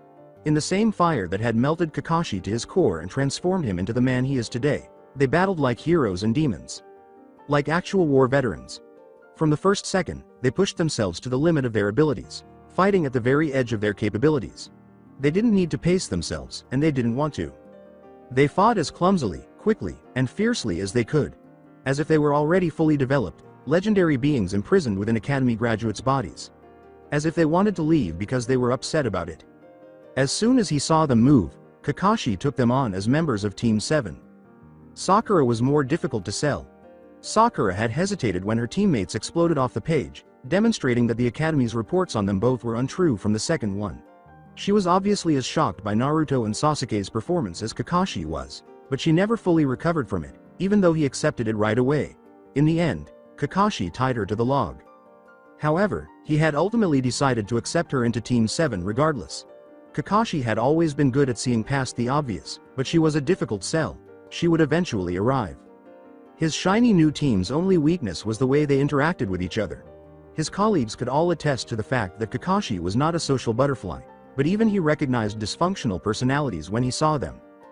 Based on her behavior, Sakura appeared to have spent her time at the academy with the reclusive prodigy and untalented idiot that their records portrayed Naruto and Sasuke as, rather than the individuals that they had truly proven to be. She pretended that she had to be extremely careful around Naruto and that the boy's amiable manner could be permanently destroyed by one mistake. As time passed, she appeared to be moving away from the cold Uchiha girl and toward the flame that was the team's Uzumaki. At first, she had treated Sasuke like some long-lost sister, making every effort to spend time with her at the expense of their third teammate, growing bitter about Sasuke's bite.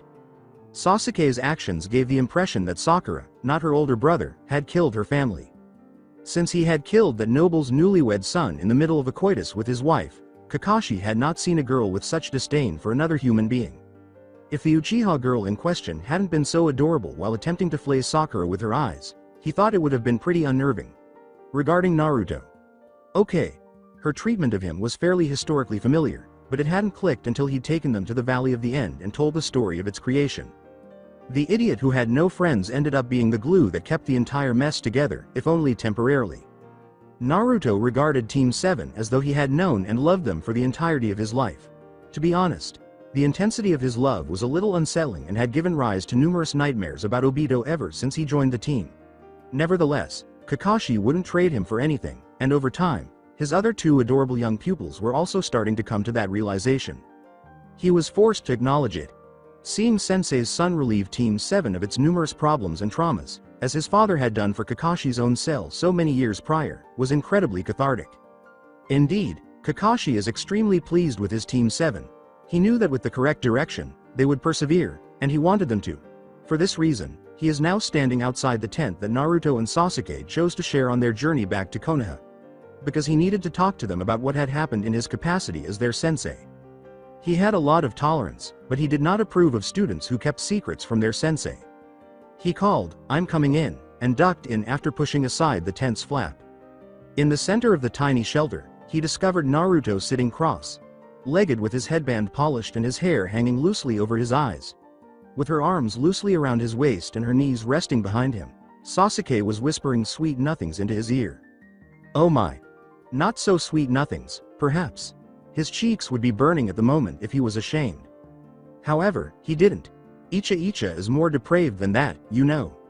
Sasuke looked up at him slowly and blinked. Down at Naruto after that. Really? Naruto agreed and hummed. You read the child. Friendly issues, for the brats that are technically adult shinobi, but not really. Those are just the tip of the perverted iceberg. Sasuke sighed as he thought about this. Right. With the determined gleam in her eyes of a schoolgirl, she clenched her fists. I'll try harder. When he said, I wish you wouldn't, it's time to talk, huh? Was then said to Kakashi. With a nod, he took a seat and allowed the tent's flap to close behind him. He phrased it as a suggestion, but Naruto saw through the pleasant undertone of his tone and sighed, nodding. Sasuke promised me a few answers the other day, and I'm sure you've got some things you'd like to tell me yourself. He liked these two for another reason. They fled with his nonsense. He knew that most Junin couldn't do that. Sasuke resumed whispering very much not sweet nothings in Naruto's ear as he asked, where should we start? He proposed, how about the mission? Kakashi was a man of patience. He could hold off until the juicy secrets were revealed. Following a substantial meal of pointless nonsense, those were always the best. Satisfied, Naruto gave his headband one last check and tied it back over his forehead. That works. Then he told Kakashi, the client's an ass, looking him square in the eye, something that most Junin couldn't do. A very polite ass, concurred Kakashi. As soon as they had discovered the man and heard the details of his mission, he had assumed as much. The Wind Daimyo became avaricious, Naruto clarified.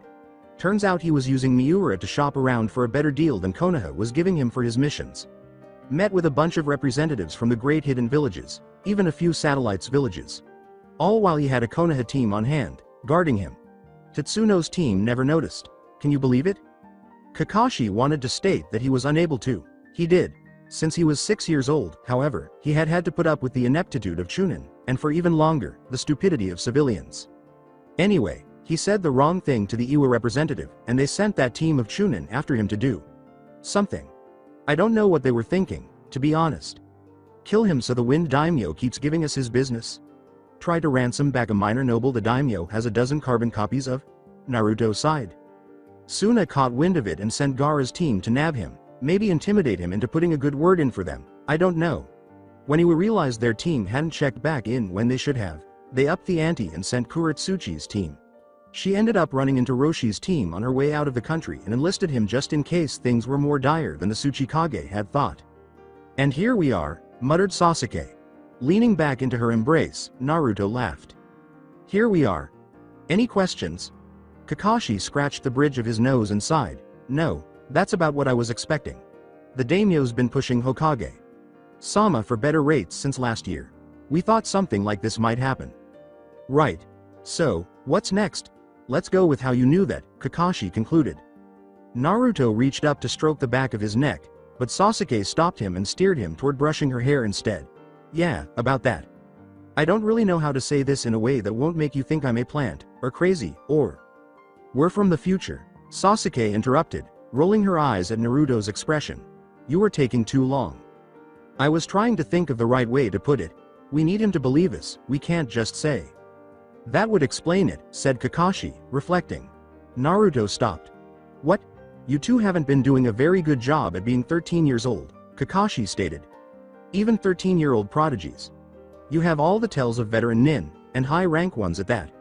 Watching you interact with one another, and more recently, fight. He said with a smile. Well, it wasn't hard to see underneath that underneath.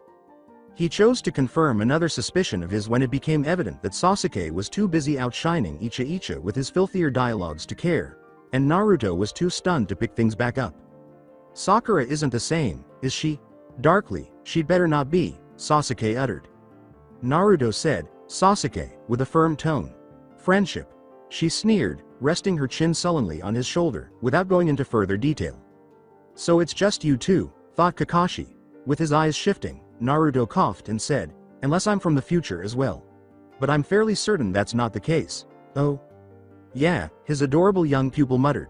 You, sort of died a couple days ago, the first time around. Okay. It was morbid. With a meaningful glance at Sasuke, Naruto opened his mouth, paused, and gave her a gentle shove. She responded with an indifferent shrug. He let out a moan. He questioned, you really believe us? I wasn't expecting you to believe us. When Kakashi said, I'll need a full debrief before we move on from here, obviously, his eyes quirked. But from what I've seen of you two recently, I'm open to the idea. I certainly can't think of a more reasonable explanation. We could be plants, Sasuke proposed. Sasuke. Kakashi raised an eyebrow and said, plants that possess a functioning pair of Sharingan and the Kyuubi? The former might be possible, if it were a very good plant, but not so much the latter. Naruto wasn't allowed outside the village gates prior to his graduation, so a theoretical plant would have had to infiltrate the village, kidnap him, break the Yondaime's seal, extract the Kyuubi, and then seal it into themselves without anyone being the wiser. Sasuke considered it. Could have been Orochimaru. Sasuke, shut up. Possible, said Kakashi. But highly unlikely. I've seen the Yondaime's seal, and had it explained to me by Orochimaru's teammate. I don't understand even a fraction of its workings, and some of it was even beyond him. It may well be the most complex bit of Fuinjutsu ever conceived. Naruto nodded in agreement, a small, arrogant smile twitching his whiskers. Mom and Dad went all out. Kakashi eased up. He probably ought to have started the conversation with the question, oh, good. You know. I was wondering if I should just come out with it. How old are the two of you? He said, 19, Sasuke. 18. He ought to have asked another question earlier. And why did you decide to come back? I died, declared Naruto. There was a certain melancholy about him, but he didn't seem overly upset about it. As if the event itself, or at least something connected to his death, had upset him. So did I, said Sasuke. When Kakashi said, I'm sorry, he meant it. He couldn't imagine that his future self, dead or alive, would have wished for his students anything less than the best. Like his current self. What happened? They exchanged glances. Naruto said, it's a long story, and we're not sure how much we're supposed to tell you. Oh. Naruto hesitated, finding it difficult to say, we didn't exactly go back by ourselves. Someone sent us, and before we transmigrated, he warned us not to cause ripples. Basically, he said that this whole thing was about changing ourselves, becoming good enough to face what killed us the first time around. Not changing the past. Not changing the past, Kakashi said once more, as in, not saving my life. Exactly, said Sasuke. Naruto said, okay, look, while extending his hands. Do you want to be dead, Kakashi? Is that what you'd prefer? He considered it. He might have said yes a month ago, when his life was what it was and his fabled Team 7 seemed so far away and unreachable. Now, though, I'd say no. That's what I thought. Anyway, if you being alive causes ripples, we'll deal with them. I'd deal with them twice if it meant you getting another chance, Naruto replied. But I don't want to make things worse if I don't have to. When Sasuke said that, and he's embarrassed of me. You should be embarrassed of you. Kakashi questioned, what did she do? It can't be so bad that my knowing about it would change things, can it? Sasuke grinned. According to Naruto, she's not doing it again, once again. That's all you need to know. What about Sasuke? No, Sasuke, yes. Naruto cautioned, don't force me to bring the clone on the left into this. She smirked like a predator. Do it. I dare you. Ma, Kakashi said, gesturing with a hand to appease. They didn't appear to be persuaded. Let's not get hasty. There's only so much room in this tent, and we're just having a friendly little chat. It would be best to switch topics. We'll come back to the touchy bits of your future later. For now, tell me about those abilities you put on display back there. How did you come into them? Naruto paused and turned to face Sasuke. She greeted him with equal solemnity for once. He said, should we tell him? She questioned, do you think he deserves to know? Naruto gave him a quick look. Kakashi thought about using his many infiltration techniques and putting on a sympathetic, reliable front, but he changed his mind at the last second. It was impossible to know which fields these two were skilled in, and a change in his manner that drastic would probably alert them to the falsehood of such a gesture anyhow. That in addition to, okay, perhaps he was softening. He simply lacked the character to tell such a falsehood to Sensei's son. Naruto grinned. He does. Sasuke hummed, then tell him. They informed him. Being Orochimaru of the legendary three at the time was an interesting experience. That was how it had always been. It came in waves, to be sure. His early years had been filled mostly with academic pursuits before his parents were brutally killed by a band of renegade bandits on the road. That had been further enhanced by his time at Konoha's academy, which sparked a lifelong fascination with ninjutsu and its infinite possibilities. Initially a hassle, his genin team had become more active during the Second Great Shinobi War. The ensuing calm had been drab, but the Third Great War had arrived soon after. Fascinating activities came and went. However, things didn't really get interesting until shortly after he left Konoha. Not until a long, dead woman who was a legend in almost every way surpassing his own came to him with a request that altered everything. Well, he thought it was pretty kind of him to call it a request. His immediate life would not have been pleasant even if he had refused. Fortunately, he had no desire to. The Edo Tensei of the Nidaime Hokage and the real immortality he had been seeking for so long had been revealed to him by Uchiha Madara. When she passed away, she demanded that he resurrect her in return for the former. She said she would give him the latter if he did. He was suspicious, of course. If she had the secret to immortality, why did she need him to bring her back to life? Who was to say she wouldn't simply murder him after he had done what he had agreed to do? Naturally, he was so painfully mortal and she was so close that he dared not ask either of these questions. Nevertheless, she inferred it from his manner. She was no longer in the right condition to walk the path to eternal life, which she had apparently discovered only recently. She clarified that although she could still swat flies like Orochimaru while she slept, she was past her prime and that immortality was a different story. It would take everything she had to accomplish it. Ultimately, he had consented, primarily out of fear for his life. However, the inquisitive seed she had sown in him persisted, and as the years went by, it started to sprout. He spent more than 10 years pursuing immortality. In the time it took him to realize that true immortality was something he simply couldn't handle on his own, he joined Madara's adopted Akatsuki, left it, and established his own village. He had tried everything. Everything.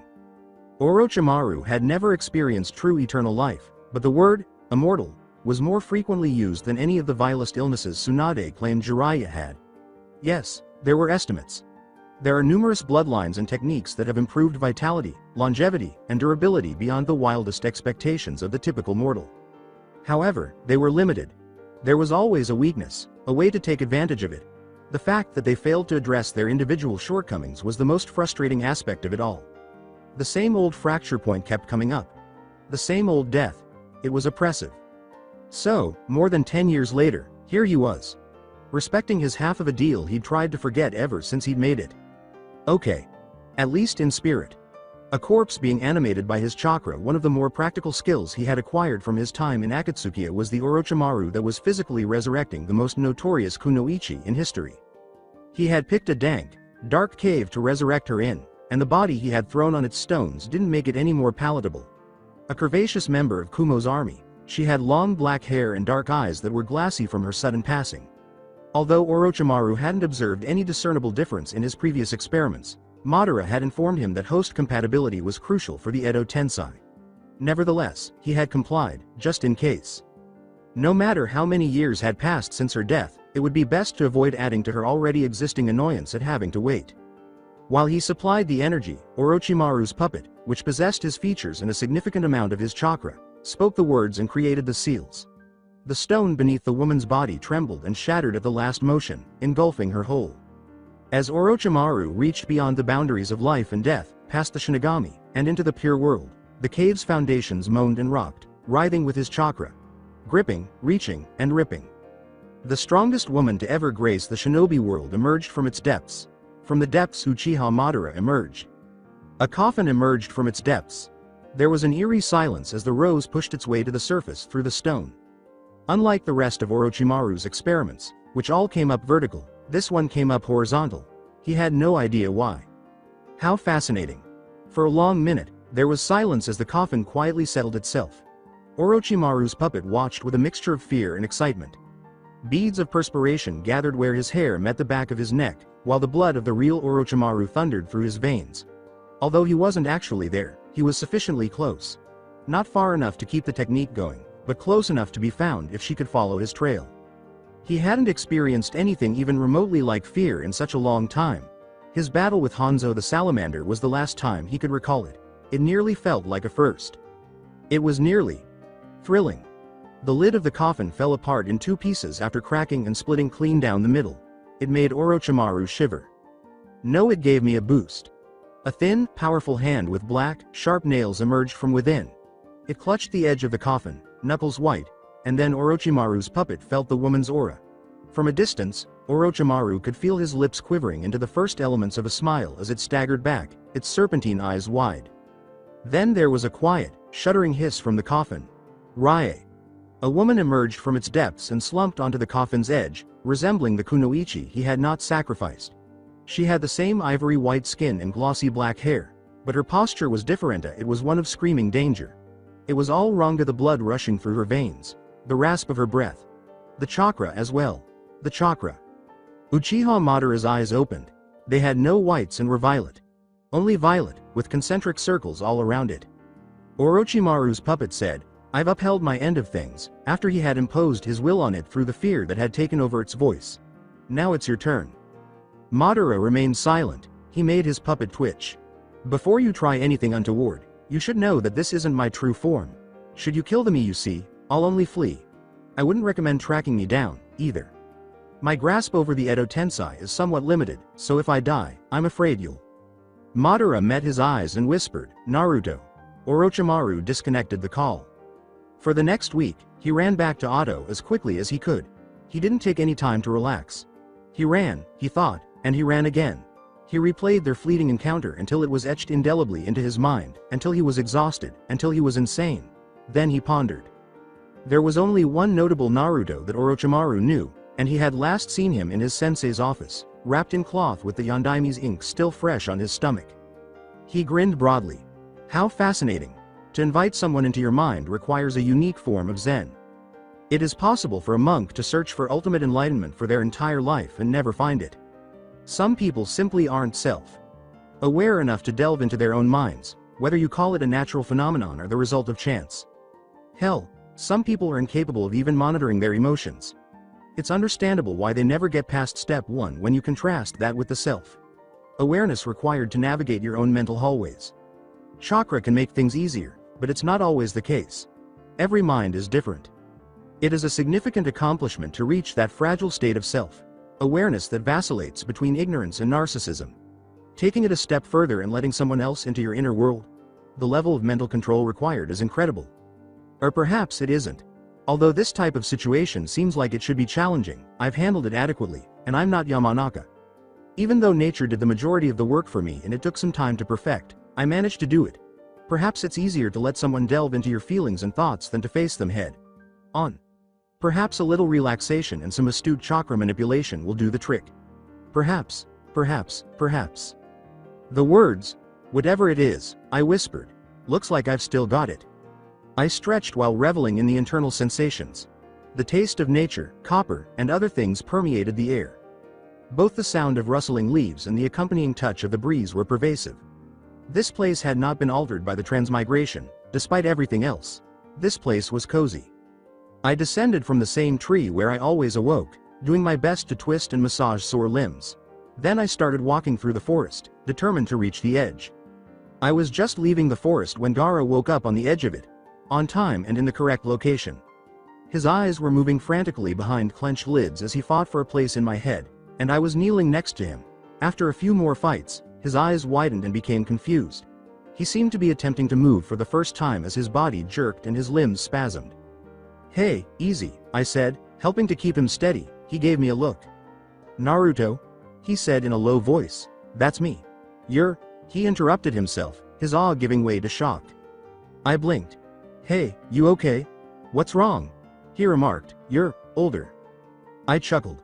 I waved a hand at my 18-year-old body and said, "Yeah, it's difficult to explain. This place is my subconscious brought to life, right? That includes me. So this." It was a clumsy explanation, but at least it wasn't completely incorrect. Is what I look like on that level of things, I guess. His pupils slightly dilated as his gaze swept over me, and the blood? "Oh. Don't worry about it," I said, extending my hand to him. "We all bleed a little on the inside. Focus on yourself for now. I'm doing what I can to help, but it's on you to hold it together while we walk." "Walk?" Gaara repeated, accepting. Despite my blood-slick grip, I managed to pull him up with minimal effort. "Walk," I said, releasing him. He struggled for balance and consciousness as he stumbled under his own weight. I extended my hand to support him. "No," he yelled. I can do this." He remained motionless, his focus unwavering. He took a breath. His shape solidified in my mind's eye as the seconds passed. His skin flushed with true, living color, and his hair turned from fuzzy rose to bright crimson. When he let out a sigh, the sound became clearer than it had been previously. With delight, I gave him a shoulder clap. "Proud of you." We set off on foot. A moment later, he asked, "Why do we have to walk? Couldn't we have started there?" "We could have," I said, giving him a sardonic glance. Gaara asked himself, seemingly wanting to say something, but showing up with you coming apart at the seams wouldn't have made for a great first impression. "Besides, you said you wanted to get to know me better, right?" He merely nodded. "Then follow me." I mentally guided him, highlighting the details I felt were noteworthy along the way, primarily the incredibly fascinating-looking trees and any wildlife we might have encountered. At its highest point, the phantom sun illuminated our path with the rays of midday. When we came to the end of the dirt path that led through the district and into the village beyond, I took him into the residential district's labyrinth of high-rise apartment buildings and alleyway networks. Gaara craned his neck to gaze up at the tall apartments in awe and asked, "This is your mind? It's a big..." I crossed my arms and looked up with him, wondering, "Is it? I think this is about normal." Gaara didn't dispute the argument, but he also didn't seem particularly persuaded. I take him down a side street in the neighborhood, blazing a path through the modest apartments inhabited by career genin and salary workers. I pointed out some of my favorite escape routes from when I spent most of my time playing practical jokes, including dead-end looking alleys, dead-end looking twists and turns, and various hiding spots that could be reached by a poor academy student. When we entered the upscale residential area where long-standing shinobi families had established their claim, it finally made sense to him. More accurately, it dawned on him when the apartment buildings collapsed, allowing us to see the horizon. When Gaara saw it, his eyes darted from face to face and he stopped dead in his tracks. With stone faces looming protectively over their village, the Hokage Mountain stood stern and proud. Even when you're dead, particularly when dying. "This is..." I grinned up at my predecessors as I tousled his hair. "Welcome to Konoha." With eyes darting from the mountain to me, Gaara paused before saying, "I don't think this is how it works." I thought about that. "Are you a Yamanaka, Gaara?" "I am not. Do you know anything about brains?" "I do not." I ruffled his hair once more, saying that it was kind of fun when you weren't the one getting it, and then I left for the opulent clan housings. "Me neither. I've got a friend who does, though, and I'm pretty sure she would have told me if my brain was busted." Gaara didn't follow right away, so I said, "It's probably a Jinchuriki thing." Gaara squatted and twirled a blade of grass between his fingers before saying, "You said this was your subconscious-made reality." As I was luring one of the Nara deer out of their compound, I stopped and thought about what I was saying. "Something like that, yeah." He took the blade of green from the ground and studied it thoughtfully. "What does that mean? The forests, the animals, the village itself. What does it all represent?" I don't know much about what sanity should look like, but isn't this too much?" he asked. "When I asked you to bring me here, I was expecting something less." "That's what it was, then." I shooed the hesitant doe back into the compound and patted her neck while shaking my head. I seated myself beside him in the grass and mutely remarked, "You were expecting something more like your own mind." The trees the Nara kept in their compound were the source of the subtle, syrupy odor that pervaded the air. It smelled kind of sleepy, I had dozed off to it more than once. Gaara whispered, "Mother and I switch when I sleep. I see inside myself. My mind's not like this. It's not like this at all."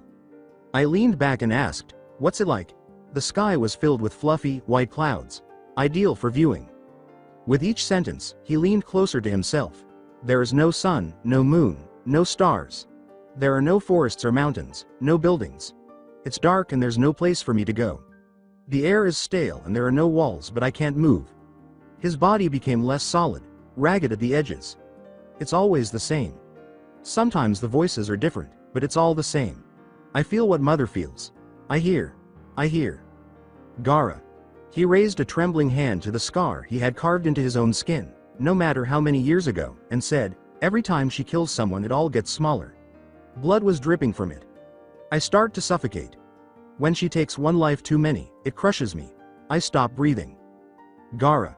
The blade of grass between his fingers caught his dutiful gaze. I wake up. I yanked and grabbed a fistful of cloth. Oof.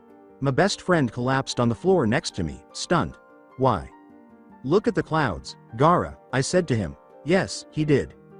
What about them? Keep looking. A minute went by. What am I looking for? I'll let you know. We observed the clouds. For how long I couldn't tell you. I could use the sky and the natural world to tell the time when I wasn't thinking, but this sun didn't move. There were always more clouds to replace the ones that drifted. The fatigue that still plagued my mind eventually became apparent. With one arm resting beneath my head and the other over my eyes, I fell asleep to the scent of syrup and the distant sound of birdsong. The only time I ever woke up was to see Gaara gazing up at the clouds, mesmerized. He watched the skies, and I watched him out of the corner of my eye. Without the strain of Shukaku's voice or his own trauma to restrict the motion, he breathed freely. It took me to stretch out and yawn before he blinked, and even then, it took some time. Almost as if he didn't need an explanation, he asked, "Why this is so soothing? They aren't even real clouds." Sincerely, I never got it either, I said. It's just one of those things that always helps. Like, smiling when you're feeling down. Or eating ramen. Is that why you took me here first? Nah. I knew another visitor had arrived when I heard their gentle footsteps on the long grass and was startled to see a cold nose nuzzling my cheek. The small doe settled herself on the grass behind us, tucking her legs beneath her small frame and curling up around my head. I reached up and scratched her neck absently. I remarked, I used to have a friend that stared at the clouds every day, as I observed the white blankets passing by interminably, without beginning or end. It never made sense to me that he was the most lazy shinobi in our generation. Whenever he had a moment to spare, he would lie down and stare straight up until someone forced him to stop. He would be sleeping in a field while the rest of us were eating lunch or practicing ninja in between classes. Well, I made a mistake one day. Someone I cared about suffered as a result of my terrible mistake. Even worse than trash, I felt like the worst kind of guy. I was expected to be powerful. I was expected to be the strongest, but I simply lost it when it counted. Gaara pursed his lips, his mind spinning. The people closest to me tried to lift my spirits, but it was suffocating. Claimed that I was not at fault and that certain things were unavoidable. However, I fled because I didn't want to hear any of it. You sprinted? Yes. I ran as far and as hard as I could without going outside the village. I ran to the most remote location I could think of, Konoha's most lonely niche. When I arrived, I immediately began to blow things up. I snorted, and the little doe licked my nose. I guess I assumed that if I ran out of chakra, I would be too exhausted to whine. Somehow, he found me. I'd like to say he was looking for me, but he was honestly just out for a place to unwind. When he stepped into the clearing I'd made during my meltdown, he took one look at me, pointed at the ground, and told me to join him or get the hell out of his spot. Gaara's lips twitched as he said that even if he weren't a friend, I wouldn't have wanted to get on his bad side because he has a way of dealing with shadows that is much scarier than it has any right to be in a fight. However, I couldn't say no to that. After observing the clouds, did you notice something? It all kind of vanished. All that negativity, all that suffering, all that frustration. A blanket I didn't own was thrown over me when I woke up. Recollections of my time spent in Konoha's grassy neighborhoods pricked at the edges of my subconscious, showing up as more clouds above. I ran my thumb along the doe's nose and said, I started to think maybe he wasn't just a slacker. She shook off some blood that trickled down my fingers to her nose and huffed, but this guy was incredibly intelligent. The smartest guy I've ever met, perhaps. As the situation worsened over time, I began to question whether he had anticipated it all. History is useful for only one thing, and that is to repeat itself. Perhaps he pieced it together as a child. Perhaps he understood the suffering we would all endure, understood what it would do to us, and understood that there was nothing he could do to prevent it. Perhaps he spent so much time watching the clouds because it was too much for him, I said, letting my hand fall as I thought about the clouds and the memories they held. Perhaps he didn't give a damn about anything, you know? Perhaps he was overly concerned with everything. What was his name? Gaara inquired, and I hummed in thought. You know, I can't remember. That's not really the point, I said, putting myself up on my elbows and shrugging off the look he gave me. I patted the delicate dough and pointed to the compound surrounding us. This is him, and that's the point. This is. Gaara sat up and looked around for a hint as to what I was referring to. Didn't you want to know why I'm thinking this way? It's this. This is why. After a final loving nose. Bump. The doe rose on thin legs and trotted back into the Nara compound's forests. Our minds are a reflection of who we are, and who we are is a reflection of the people that are precious to us. I stood, he stood with me, and I watched it click, relishing the enlightenment that blossomed in his eyes, the clarity of his body sharpening even more, turning into something hypersensitive to the touch of my mind. He said confidently, I understand, and I smiled. We ran to the Akamichi district from the Nara compound and explored the restaurants set up for the biggest bones in Konoha to browse at their leisure, in their leisure. I pulled him off the road and sat him down at a grill while I searched the back. I came out with a stack of fresh beef that I had spread out on the grill and explained. I had a friend that lived around here who'd eat just about anything if you put it in front of him. He wasn't picky, you know. He didn't have bad taste. Not able to afford to be. He was constantly putting things away to keep himself refueled for battle because he had these techniques that burned fat in exchange for chakra. After a good sizzle, I flipped the beef after adding a variety of seasonings. Before I knew him, I thought he was just a glutton. When I trailed off, I rubbed my neck sheepishly and said, well, to tell you the truth, I judged a lot of my friends pretty harshly before I got to know them. The crackling of burning fat filled the silence between us. Is it not wise to have faith in your own judgment? Gaara asked softly, and I made a mediocre gesture with my hand while flattening the beef against the grill's bars. You know what it's like to be judged, Gaara, I said, leaning back on my stool and letting out a sigh. The thing about judging other people negatively is that you're almost always going to be wrong, and even if you're right you won't be happy about it. Both of us do. People occasionally make mistakes, have bad habits, or do other things. They still have something to offer, though. There's always more to it than meets the eye. Always? Gaara inquired, and I gave him a parting nod. So what's underneath this? He assured me, we'll get there, gotta ease into these things, you know? And I froze. A slab of meat caught halfway between the grill and his plate. A drop of blood fell into my eye, and I looked away, wiping it with a tattered orange sleeve. As we ate, the beef was tender and bursting with flavor, and Gaara thought about that. When we finished, he clasped his hands in a gesture of polite gratitude and thought about his meal. This still doesn't make sense. What doesn't? I picked up the plates and carried them back to the kitchen as I asked softly. He scowled and said, we just ate a piece of your subconscious. I chuckled. What was the flavor? We then proceeded to the Yamanaka clan's modest complex, which was less of an official compound and more of a collection of homes mixed with civilian lodgings, with the family's flower shop at its center. The door opened with a tinkle of bells, and I gave Gaara the grandest tour I could manage, parading down the aisles and explaining things as I went. The smell of nature's chemicals and perfumes was a near, violent contrast to the scents we'd left behind at the barbecue. I tapped a row of purple, petaled potted flowers and pointed to another row of white flowers with windmill petals, saying, these are oleanders, and the only thing I know about them is they look kind of like shuriken. These flowers are purple, but we call them blue gems because I guess the guy who named them was colorblind, I said.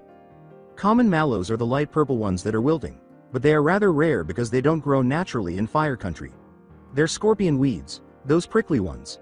I'm not sure why, but you're not supposed to give them to a girl. They seem really cool to me. So, you had a friend who was employed here. With some familiarity, Gaara cupped the petals of the desert flowers and inquired, were they civilians? She was, in fact, a shinobi. I explained, leaning against a shelf full of fertilizer. Her family took turns running this place whenever they weren't on missions. For what purpose? They were able to manipulate other people's thoughts through these yin techniques. Not exactly genjutsu, but in the same general area. I won't go into the unpleasant things that her dad did during the extensive interrogation process. However, they weren't always intrusive. They worked as therapists a lot, mostly for other shinobi, I said, taking a bright orange flower out of its pot. While they worked, They used these flowers to help their patients get comfortable. I believe aromatherapy was used. He sniffed it and said, I see. It smells like a flower. As I twirled the stem in my fingers and made my way to the door, I said, it grows on you. Come on, the puppies are next. After swinging past the Inuzuka kennel, where the Ninken were still too young to talk or use chakra, we played with them. They mostly wrestled with themselves, but I was able to get Gaara to join in, and it was worth it to watch him freeze when one of the small mutts broke away from the group and hopped into his lap. After that, we strolled through the upscale residential neighborhood, heading toward the market district beyond. How about that one? Gaara pointed to a set of elaborate metal gates, beyond which sat a spotless garden and an incredibly large network of interconnected buildings, and I stopped dead in my tracks. Oh, that one. After a moment, I said, that's the Hyuga compound, adding, yeah, I had some friends who lived there. Is it visible to me? Gaara asked, moving forward already. The gates are locked, actually. What are they? Blocked. No visitors. As far as shinobi families go, the Hyuga are rather stuffy. Just the way it is, I shrugged and continued to walk. Even within your own thoughts. They truly are stuffy. I gave Gaara a mocking stern look and tapped next to my eye, saying, there's no escaping their eyes. They'd probably find a way to arrest me for trespassing even if it was all in my head. He took a breath, positioned his feet, and braced himself. Naruto, what he thought I was going to say was, you're stalling. As I turned around and grinned, I staggered to a halt while distant thunder rumbled in the sky. You wanted to get to know me better, right? Firmly shaking his head, Gaara said, I requested to see your monster. I was ecstatic when you told me about it. I'm glad I wasn't by myself. Even though I broke under the same weight, that you had the same burden, had conquered it, and still wanted to be my friend. His tone became bitter and disgusted. I saw the man he would grow into as he crossed his arms and said, I wanted to return that support, but you aren't letting me. The steadfast man Suna would say was their favorite cage. I've changed my mind. I think we're similar after all. Yeah, I said, my smile fading. I think you're stalling because you don't want to show me something. And I think the something you don't want to show is what I see every time I fall asleep. I think our minds are similar after all, yours is just. He stopped and reached for the word. More. With a sigh, he closed his eyes and concentrated. Then he started to fall apart in my mind, bit by bit. Leaving on his own initiative. You could have said no. I struck out, yanking him back into my thoughts while grabbing him by the sash he wore across his chest. His eyes popped open, and I gave them a determined glare. You might be right, Gaara, I replied. No, you are right, but don't you dare think I'll go back on my word just because I'm a little scared. I'm Uzumaki Naruto, you hear? If I say I'm doing something, it's sure as hell getting done. The cage returned the glare, then show me. Yes, I did. Crouching next to a sewer grate in the center of Konoha's market district, he questioned, it's down there? He likes to sulk in the sewers, yeah. I shook my head, my lips twisting at the bitter taste the words left in my mouth. We entered Konoha's underground, and from there it was a direct shot to the location I'd been avoiding since we got there. Well, no, he doesn't really have a choice. The sewer water burned dimly around our ankles as we approached Kurama's cage, which was just as dark and intimidating as the last time I'd visited. The slip of white paper covering the real seal was even more conspicuous because of the all-encompassing shadows beyond the bars. I had tried my best to ignore the tension that existed here during my previous visit. The distance between strangers, between a prisoner and his warden, had returned, as had the strength I had drew from these depths in the last hours of my life. I detested it. I wanted to scream because I detested it so much. However, Gaara was present, so I called out to the darkness and put a hand on his shoulder instead. We've got company, Kurama, come introduce yourself. Quiet. It went on and on for a long time. 1 minute. More. Gaara fidgeted under my hand as the atmosphere of the place pressed in on him, making him restless. His gaze darted around the artificial cavern where my Biju lived, trying and failing to see past the bars. At last, he parted his lips to speak. Then Kurama hit. As usual, rude. I yanked my fellow Jinchuriki behind me and said, heads up. Just a moment later, a titanic appendage with blood-red fur whipped between a gap in the bars. The fool reached up through the water as nature encircled me. As Kurama's tail smashed the fool's hand to pieces, I grabbed Gaara's shoulder and leapt back, filling the cavern with the thunderclap of breaking wood. My own hand trembled with sympathetic pain as I winced. Forgot how much stronger you were than Shukaku, I grumbled. I looked at Gaara below. You okay? With his eyes focused on the destruction Kurama had caused to my colossus, he swallowed. He gave one nod. With a deep growl that reverberated through the atmosphere, Kurama said, "I will not dance to your tune. Take care of your own playthings." I squinted. His name is Gaara, he's my friend. The words are empty. He is a financial investment. The future is stacked with 1,000 pawns in your favor. Another tail slammed against the sewer walls after whipping out from between the bars. He is only as valuable to you as his ability to be of service. Not anymore. That's wrong. You know that's wrong. I have no knowledge. Nothing can be heard, seen, or felt. I am nothing as long as I reject your friendship. He growled the word, his contempt evaporating the water in the sewer. Gaara, I murmured as the darkness dissipated around the last creation of the old sage. Meet the king of monsters. Above us loomed Kurama, a titan of chakra sculpted by a god's eyes and ripped from a titan's remains. His lips were drawn back from his teeth as he sat behind the bars with one hand on a knee. Something trapped between a human and a fox. Constructed in the likeness of a man using the dying chakra of a natural creature. From his clawed fingers to his sharply canted eyes and the ears that flared out from them, every aspect of the Rakuto Sennin was influenced by his touch. His fur was tinted red by the sewer's light, and the edges of it sizzled and burned with his anger. He had the appearance of a living flame. He had a demon-like appearance. This, Gaara inhaled, his color literally vanishing. I have to fight this. No, I was ready this time, but Kurama slammed all 9 of his tails against the bars at once. Together with another hand that rose next to it, the remnants of the fool's hand shivered and pressed against the water's surface. The wooden colossus took the brunt of the whiplash after pulling itself up from the depths. You don't have to fight them. If you stand against Shukaku, meet his hatred with a kind hand, you'll get through to him eventually. I know you will. I looked at Kurama. But even if it comes to that, you won't be fighting this one. He's my fight. He was and always has been. You're a fool. His eyes narrowed to slits of burning red. Even worse, you are a hypocritical idiot. You are no better than those who came before you, despite all of your talk of compassion. As you tighten the chains around me, you preach the virtue of friendship. His other arm jerked, the one that was still in the shadows, and the cavern was filled with the sound of straining wood. He pushed his arm into the light. There were vines all over it. You believe that you are superior to Hashirama. Superior to Madara. The vines tightened and yanked his arm back into the depths as it jerked. You're worse. The back of my teeth ached from 1,000 rejections. An increasing number of branches rose up from the sewer floor to support the fool's body, and his eyes glowed yellow, tinted orange by the sewer light. I could defeat Kurama because the worst of his strength was restrained by my parents' seal. Perhaps even engage in combat with him. While clenching my teeth, I questioned, you think this is what I want? You think I like having these bars between us? I don't. I can't stand it. No, I hate it. Then destroy them. Kurama's savage desperation fueled his fire as he clutched the bars with his free hand. Break this seal, as your forefathers did not. I was furious.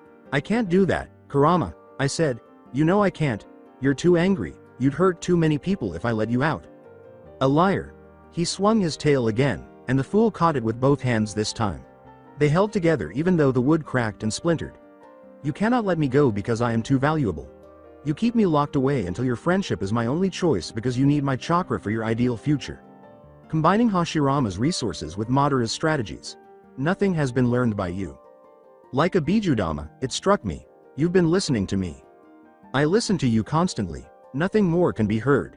I said, then you know, with a pitiful kind of hope brewing inside of me. I knew it wouldn't be fair to place such high expectations on my friends, so I hadn't wanted to share my future plans with him or any of them. That anything new would be ruined. Anything genuine. However, it might have been acceptable if he was already aware. Perhaps I understand, Kurama said, his disdain edging closer to me. It also has no meaning. With a knot in my throat from frustration, I took a step forward. Kurama shook his head and turned, the shadows quickly engulfing him. Nothing? How can it mean nothing? It means everything, he said. Wait. We're not pals. As the fool hammered the bars, I yelled at him, yelled his name, and screamed at the darkness. I went directly to the gates and challenged him to do anything as long as he came out and spoke to me, including crushing me. Gaara's white, knuckled fingers gripped my arm and prevented me from going straight through the bars. Despite his thin lips and frightened expression, he and I stood in front of the cage. Shukaku stood resolutely outside of the fool's reach despite the obvious impact his oldest sibling had had on him. I tightened my jaw. Too near. They were all too near. Kurama, Gaara, and the rest of my pals out there. The fact that I would never be able to get them back no matter what I did only made it worse every moment I spent with them. No matter how long we stayed, Kurama never came out again. He was at a loss for words. The dissonance between two opposing forces had an intoxicating quality. The sun and moon, the yin and the yang, the earth and the heavens. A symmetry that is perfect. As an academy student, I had heard about the idea casually, picked it up from two civilian girls chatting about a couple, and put it away for later use. They would say that opposites attract. I had started referring to it as the gap. With a grimace, Naruto questioned, "Enjoying yourself?" I hummed and carefully parted the skin by dragging my kunai along the ridge of his collarbone. Immensely. It wasn't until I first saw Naruto on a battlefield that I realized the gap, and by then, it was too late. I couldn't help but notice it all after that initial moment of dissonance. Even in the smallest details, Naruto and I were in dissonance. His hard, uncompromising body and my thin, whipcord build. His features were inspired by the sun and skies, while mine were painted using a nighttime palette. The way he became icy and painfully focused when lives were at stake, and how I flared like a flame when I was fighting to the best of my abilities. We fit even though we were completely different from one another. Oh, it worked. We were forest and flame, oil and water. It was okay that we lived in different worlds. More than acceptable. I had my own world, but I didn't always want to live in it. I had Naruto when it got to be too much. I was able to take a breath in Uzumaki Naruto when I was drowning in Uchiha Sasuke. After barely 2 years of fictitious courtship and rivalry, I was completely enamored. It wasn't until I was cut off from that escape that I realized how much I had grown dependent on it. Nothing and no warning, no unforgivable transgression on my part. I didn't see Naruto for a year after Haruno fucking Sakura said the exact wrong thing at the exact wrong moment. 1 year. It still infuriated me to think of what she had stolen from me, lying sprawled on his bed with his arms wrapped around my hips. For what purpose? In order for her to be more content with her position in his life. In order for her to act as though she wasn't the third wheel, the component that we didn't require, and had never needed to Suida. Naruto hissed, pushing his head back into the mattress and away from my blade. "That's my jugular," he said. I blinked. I leaned down to examine the misplaced line in his throat, flicking my Sharingan to life when my hair cast shadows on it. Ah, I missed a stroke. I traced the wound with my finger, consulting my memory of the design. Despite his cruel mutter, he unwound an arm from my waist and applied 2 fingers to the wound, saying, "Heal this, from here to here." I traced the chakra of nature's ink as it flowed into Naruto and was skillfully directed to the tips of his fingers, and I watched it unravel to frame his eyes. For a moment he held them there. There was whole skin underneath when he withdrew. Placing his hand on the small of my back, he said, "So why are you cutting me up?" A smile twitched at the corner of my lips. "You'll see." Naruto appeared strange wearing the cursed seal of heaven. It looked out of place, maybe because I was carving it into his skin instead of inking it on, or maybe because of the difference in build. When I'd borne the mark, the uncanny contrast of black ink on white skin had transformed me into a spirit enraged by inkcraft. The contrast between Naruto's crimson and tawny skin gave him a monstrous appearance. He resembled a monster straight out of a folktale, especially with the marks on his cheeks and the overly sharp canines that protruded from his lips when he spoke. Naturally, it wasn't a functional seal. I had never wanted to learn the details of the cursed seal, and Orochimaru had never explained them to me. Since Naruto was what he was, the cuts I was making were also superficial, and they were closing up nearly as quickly as I was. To be honest, I had only hoped to see how the curse would manifest itself on him, along with the fact that, well, just being together like this wasn't all that horrible. My forehead was pressed against something cool and moist. I looked up slowly from my work and froze. With his eyes narrowed in focus, Naruto then twirled the brush in his hand and made another mark on my forehead. "What are you doing?" "You'll see, HN." I muttered, "I've been thinking," as the sun began to set and the blood and ink began to flow, about the nature of transmigration. The presence of my ancestral hanger on was announced by a slender, noble hand that rested across the back of my neck. "Is that so?" Distracted, Naruto questioned, "What about it?" A lash of cool ink was left behind when he flicked his brush beneath my right eye. Naruto shifted on the bed, winced, as I made a sharp curve in my design. Many things. The mechanics of it, what we brought back, the implications. Why they haven't done this before. My cheek was frozen by the brush, unless, I thought, they have. We have not. A beat later, Naruto said, they haven't, and went back to painting. Why is that? What's so special about us? He shrugged and remarked, well, the world was sort of ending when I died. Gouging into his cheek, I frowned. Ow, what the hell, bastard? I said, don't say it again, angrily. I pressed the kunai deeper into his cheek, and he exposed his teeth at me. You're here, you're breathing, you're feeling pain, I said. Leaning down, I pressed my lips to his, pushing my tongue past those razor sharp teeth. We were both out of breath when I withdrew. You didn't die. You're alive. He gave in and said, fine, I get it, in a strange tone. I hummed as I took my kunai from his cheek and watched him repair it. The world was ending when Madara beat 7 layers of the Shinigami's stomach out of me. Better. Speaking humbly, I looked over my work and asked, why wait until the last possible moment, though? Why not before? If they've always been capable of this, why us? Why not themselves?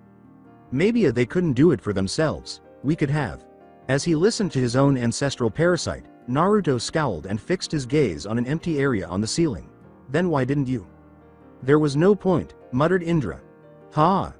Naruto threw the brush back on his bedside table and stretched, feeling his torso's muscles relax in a pleasing way. Even though our prepubescent bodies were very different from what we had left behind, they were still ours, and I was still straddling Naruto. That was sufficient. Guess that answers that. We were in the right place in the right generation. I drew a thin line of blood under his eye with my rolling eyes. It was slowly but surely coming together. The scars might even remain overnight if I'm lucky. I said, it's not just that, following a protracted period of silence. Even though Naruto's eyes were closed, he showed some awareness by squeezing my thigh. You noticed it too, didn't you? While you were fighting the Ichibi, and then while I was fighting the Tsuchikage's granddaughter, we cheated. Cheated? These eyes, I uttered, transforming my Sharingan's Tomo into 6 pointed stars. The surroundings became razor sharp and the world slowed to a crawl. Beneath me, Naruto was smeared with color, and I could make innumerable guesses about his next move, including how high and when his chest would rise and fall. When he would open one eye to gaze into mine. The Mangekyo Sharingan isn't something you can achieve through common stress. The threat of tragedy isn't enough, and neither is petty loss. There's only one path to these eyes. I know. Not you, of course. I didn't lose anyone in that fight. He reached up, grabbed my kunai by its flat edges, and pulled it away from me, saying, you came close, though. After tossing it aside, he put his arms around my waist once more. I was pulled down chest to chest by him. I've been thinking about some things, too. Mostly what that old sage said right before he sent us off. Go now, I repeated. Resume your journey. Yep. The way I see it, no one had to die to get those eyes because you already had them. It was the same for me when I fought Gaara. All I needed was that one little push, the possibility of, you know. I got them. It felt like nature had been with me the whole time, and she was just waiting for the right moment to make herself known. I think that moment is all we needed. The pieces were all there. We just needed to pick them up. HNNN. We watched the day pass while we were curled up in each other's arms in his small, peaceful apartment. We had decided to spend the day relaxing until nightfall because we had no team duties to attend to and nowhere appropriately private to vent to one another. I wanted to protest, but I was persuaded after noticing the weariness evaporating from his edges. If this idiot continued to refuse to go to sleep, neither the future nor he would change on his own. Naruto, I uttered, struggling against my own exhaustion. He made some absurd noises. You're getting blood on me. You cut me. I thought about that. So? Fuck off, Sakin. I blinked. Excuse me? A smirk twitched his lips. Suits you, EH. With his sudden and unwanted appearance in the bedroom window, Kakashi asked, am I interrupting anything? You are, I told him as I reached for the kunai that Naruto had thrown to the ground. Just. Naruto moaned, straining to restrain me. What's up, Sensei? May I come in? I yelled, no, and grabbed the weapon that maimed. Naruto gestured him inside. Kakashi swung over a potted cactus and landed silently in front of the bed. You know, before the debacle in River Country, I was beginning to wonder if you'd been evicted, he said. He cast a critical glance around the room, which was littered with empty food containers and mostly Rumina and clothes that had been filthy for several weeks. When I gave him a murderous glare, he winked and absently picked up the kunai out of my grasp. You don't spend much time here, do you? Naruto stated, I don't have time to sleep, as though he didn't have bags under his eyes that were nearly as dark as those of the tiniest Jinchuriki. And there's nothing else to do here, so. The remark, "I'd say you two have more time than most," came from Kakashi. He shrugged, took 2 slips of paper from his flak jacket, laid them on the bed, and made his way to the door after giving the room one last inspection. "Read these and tell me what you think. I'll go make some tea." "I don't have any tea," Naruto was calling. The seasoned Junin gestured. "I'll figure something out." Releasing myself from Naruto's bear hug, I grabbed the forms and memorized their contents in a snapshot of the Sharingan's photo archive. I read it out loud. Naruto suddenly snapped back to consciousness as he jerked up and read, "Notice of nomination. Konoha hosted Chunin exams." He grabbed the extra form from me and began reading it, his sudden enthusiasm increasing with each line. "We get to be in the Chunin exams?" he inquired incredulously upon finishing. "Apparently. That's..." He halted abruptly, torn between his own heartbreak and giddiness. "That's not fair to everyone else, is it?" "Not in the slightest," Kakashi from the kitchen chirped. "Good for business, though." I raised an eyebrow and said, "Why are you excited about this in the first place?" "They're exams for Genin." Naruto averted his gaze and drummed his fingers on the bed, saying, "I know that, it's one of those things we never got a chance to try the first time around. It could be fun, right?" "Naruto. You were the Hokage. You can't be promoted higher than that." "I wasn't," he said with a frown. "You know I wasn't. Don't even joke about that. You sat at the desk and intimidated the foreign dignitaries. You wore the hat and robes and handed out missions when you weren't out on the field yourself." I cocked my head. "What do you call the person who leads Konoha?" "Not me." His face became menacing. I understood why this was a sensitive topic for him, but I was tired of avoiding it. He might as well come to terms with the fact that it no longer mattered. "Who, then?" I had to ask. If I took to the streets and asked a random citizen of Konoha who their Hokage was, what would they say? "Get away from me, you monster." Just, if I wasn't Uchiha Sasuke, what would they say? Naruto slammed his fist into his mattress and strained the bed frame underneath, saying, "They'd say Danzo." A sensitive topic. And even then, they'd tell you he was only taking care of things until Granny woke up. "Again, until she woke up," I said. He scowled at me, challenging me to express what we were both contemplating. Prior to our transmigration, Senju Tsunade had been in a coma for 3 whole years. She was never going to wake up, not even the end of the world could shake her out of it. If nothing else, he needed to see how ridiculous he was being, so I opened my mouth to say it. Tsunade was still alive and probably hammered in some seedy gambling town in Fire Country's nowhere. He might as well give her credit for her sacrifice.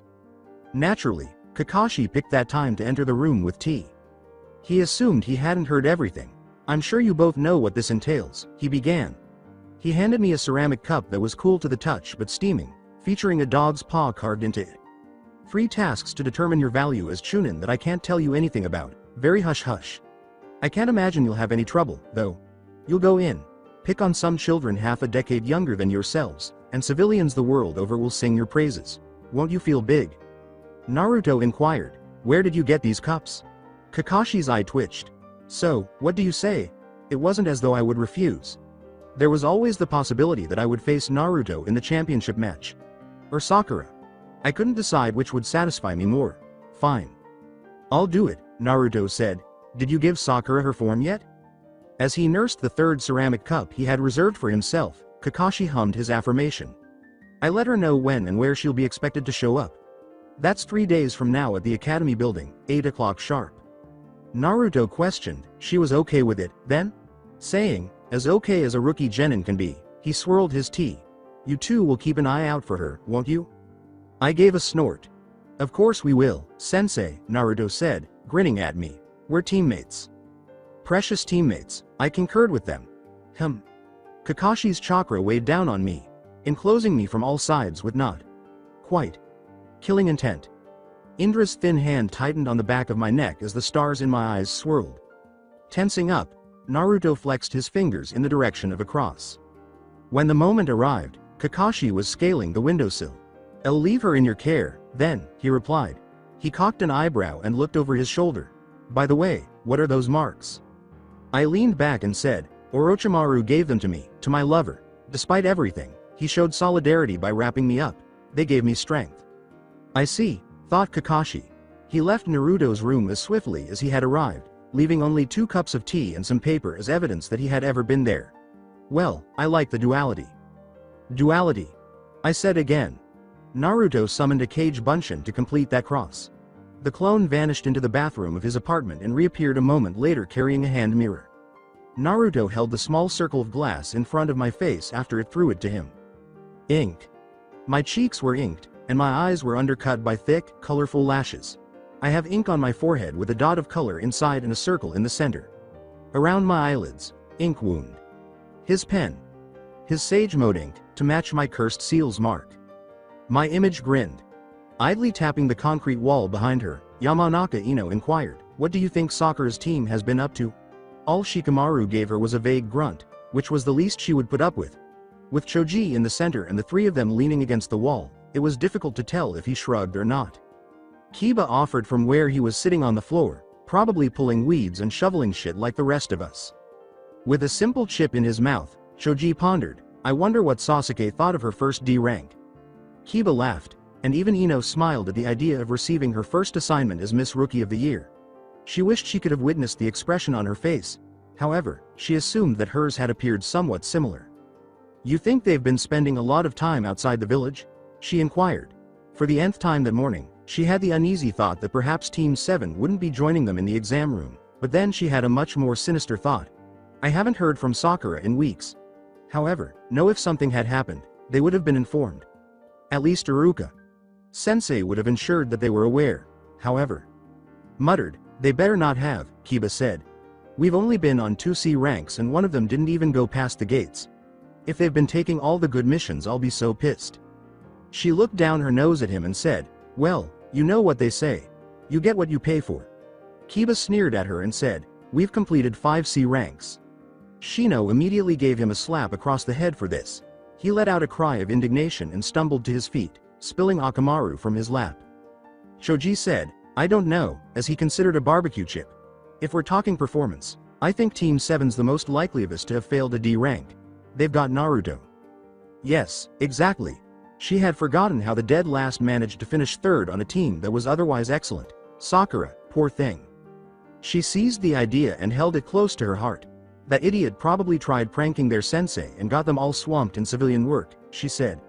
Sakura was simply trying to manage the dead weight on her team while juggling crappy jobs. That was all. With a laugh, Kiba lifted Akamaru and placed him in his hood. "I bet he tried to get him with the eraser in the door frame." Saying, "That didn't even work on us," Choji shook his head. "You think that'd stop him? That guy never learned." Ino blinked and leaned around Choji to gaze at her 3rd teammate, saying, "Shut up, Kiba." Kiba's smile disappeared. "The hell do you say to me?" Shikamaru opened one eye. "Your teammate's trying to say something." Shino. Ino turned to face Team 8's tallest member, but their kunoichi was attempting to communicate. Despite her nervousness at the unexpected attention, Hinata was able to repeat herself at a volume that was more akin to speaking. "I said that's not true. Naruto hasn't been holding his team back." Ino gave Kiba a stern look, and Kiba was already about to spout some bullshit. The day Naruto defeated Kiba in a spar, Kiba's opinion of him became clear, and it hasn't altered since. To be honest, Ino had no idea what Hinata saw in the man, and his obsession with him drove him insane. She would not, however, put up with Kiba putting his foot in his mouth when she was attempting to express herself. Choji spit out a mouthful of vinegar and salt and asked, "How do you know?" He swallowed quickly after Ino slapped his arm and muttered an apology. Hinata fiddled with the sleeve of her jacket, avoiding eye contact with her teammates, and said, "I train, sometimes. Before our team meets in the morning." She began to say more, but changed her mind. "Every time, I see him coming back from his own training. He's been working hard. He's getting strong." Ino hummed. "He better be. He's got a lot of catching up to do." Leaning over Hinata's shoulder, Naruto questioned, "Who's got a lot of catching up to do?" Despite her best efforts, Ino couldn't help but laugh at the poor girl's expression. At the clear implication of his appearance, she smothered it behind her hand as best she could. When another Naruto leaned around her and extended a hand for a chip, she choked on her laughter. "A duplicate? What time did he arrive?" "Wait, clones didn't talk." The clone asked, "You got salt and pepper?" Choji shrugged and held out the bag, glancing between himself and the Naruto who was being chewed out for surprising Hinata. "Thanks. So how have you guys been?" Shikamaru said, "Fine," with his eyes closed. Shoji crumpled the bag in his fist and shook out the crumbs.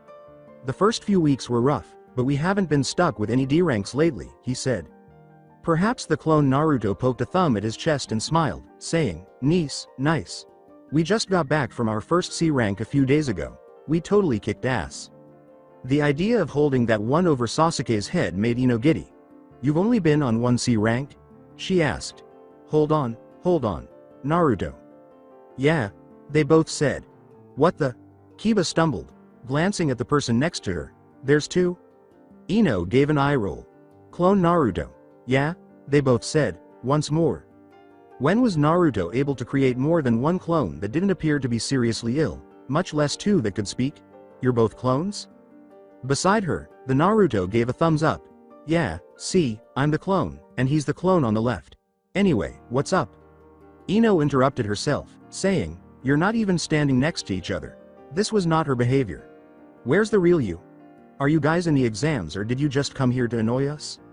The left clone gave a nod. Yes. Ino struck the person beside her in the shoulder. Betrayed, he screamed and staggered back. I didn't say anything, she yelled, idiot, already tired of him. You said you were a clone. His insistence was, I am a clone, then how come I can touch you, huh? And how are you talking? She inquired. Beyond their antics, Kiba and Shoji regarded the 2 copies with renewed interest. One of you is just a henge, aren't they? That's not you, is it, Sakura? Because I really thought you had better taste than this. She punched Naruto, who huffed. With a spinning flourish, he took a kunai from the pouch on his leg and, before Ino could do more than freeze in horror, drove it through his temple. You know what, I'll just prove it.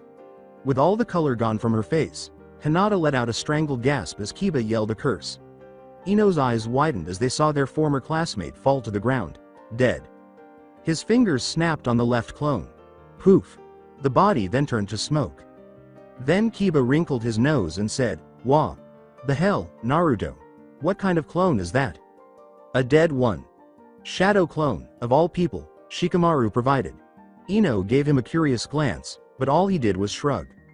One of the Nidaim's forbidden creations, Shino remarked, bringing back vivid memories of a chilly winter day spent studying history cooped up in a classroom.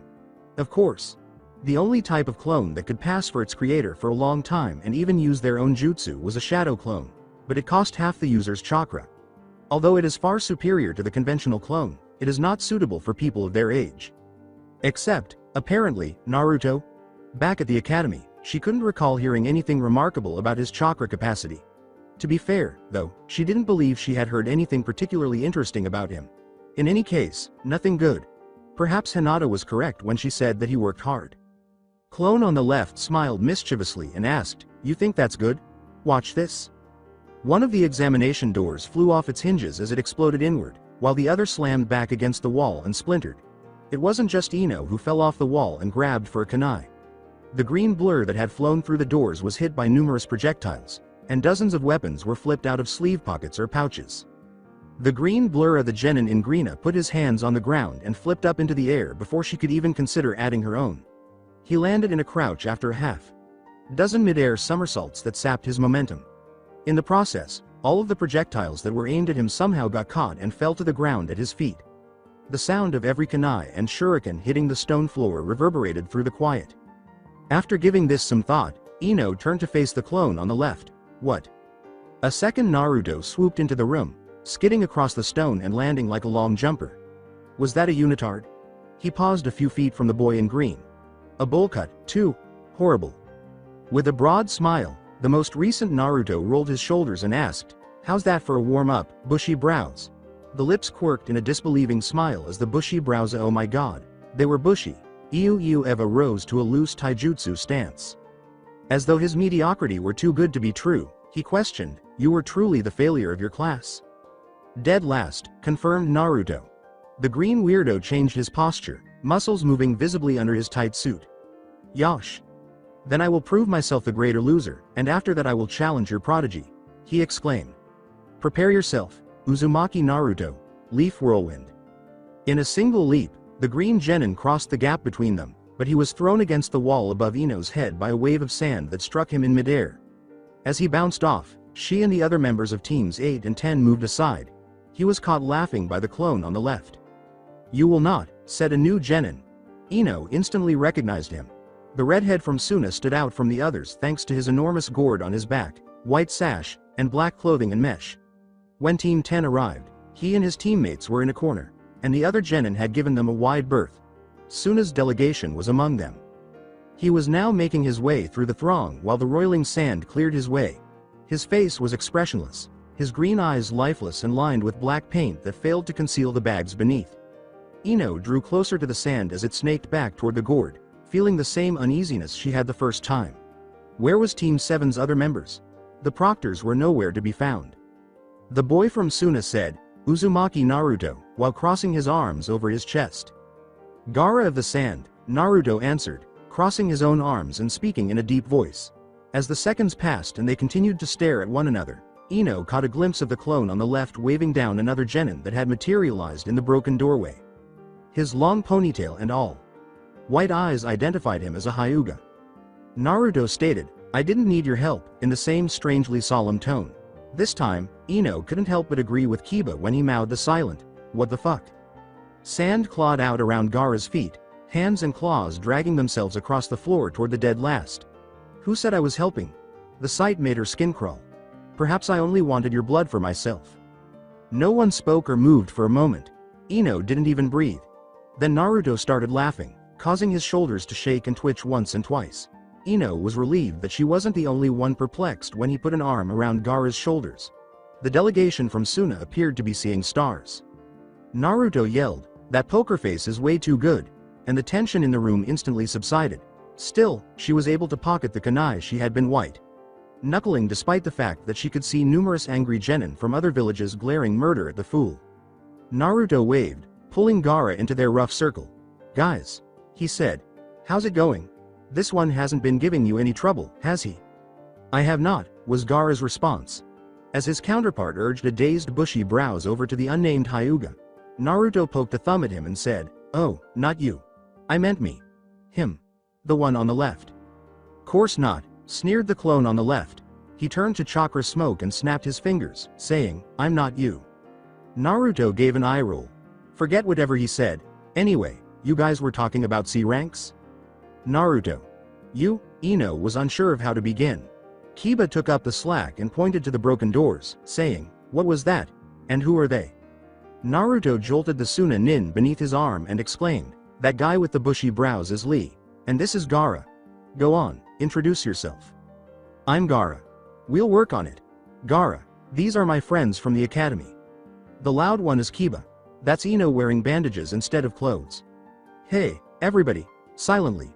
Choji handed him a chip from a fresh bag and said, "Shino and Hinata are over there. Shikamaru's pretending to sleep, and Choji's got the chips. Any salt and pepper? Thanks." With his cover blown, Shikamaru inquired, "How do you get in a fight before the exam even started?" "So we were coming upstairs, right? And then Bushy Brows shows up and challenges Sasuke because she's a prodigy or whatever, and she's being a bastard about it. Big surprise. So I say I'll take him on instead, but he's not feeling it, and she goes." Sasuke's appearance was as sudden as Naruto's in its quiet. "You're not worth the chakra." When their Rookie of the Year pushed Gaara away, disregarding the murderous glare that crossed his eyes, and draped herself over Naruto's shoulders, resting her cheek against his, Ino lost whatever control she still had over the situation.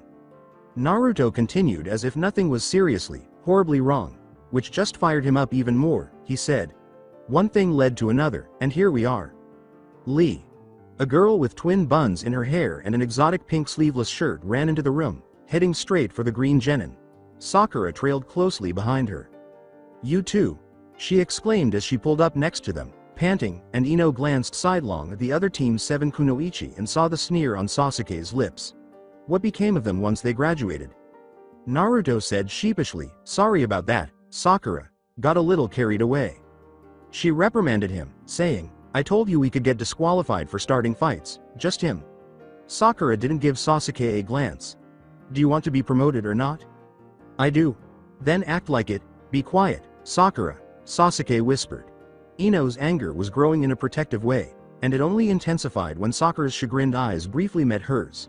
Feeling ashamed, after she fell silent as instructed, Naruto finally spoke to the girl who was dangling from him. She said, more out of frustration than genuine rage, 5 minutes. You couldn't last 5 minutes, bastard. Don't you have a friendly bone in your body? She grinned. Not at the moment. A cheddar and sour cream chip choked Choji. Hinata appeared to have the sky descending on her. Did he look at him with disdain every time he attempted to justify his failure? Or was this really the same girl who had hit the dead last down every single spar? Her response to Ino's silent question was nothing more than thoughtless laughter, and Sasuke's eyes met hers as they looked around the room. She felt compelled to inquire, "What happened to you?"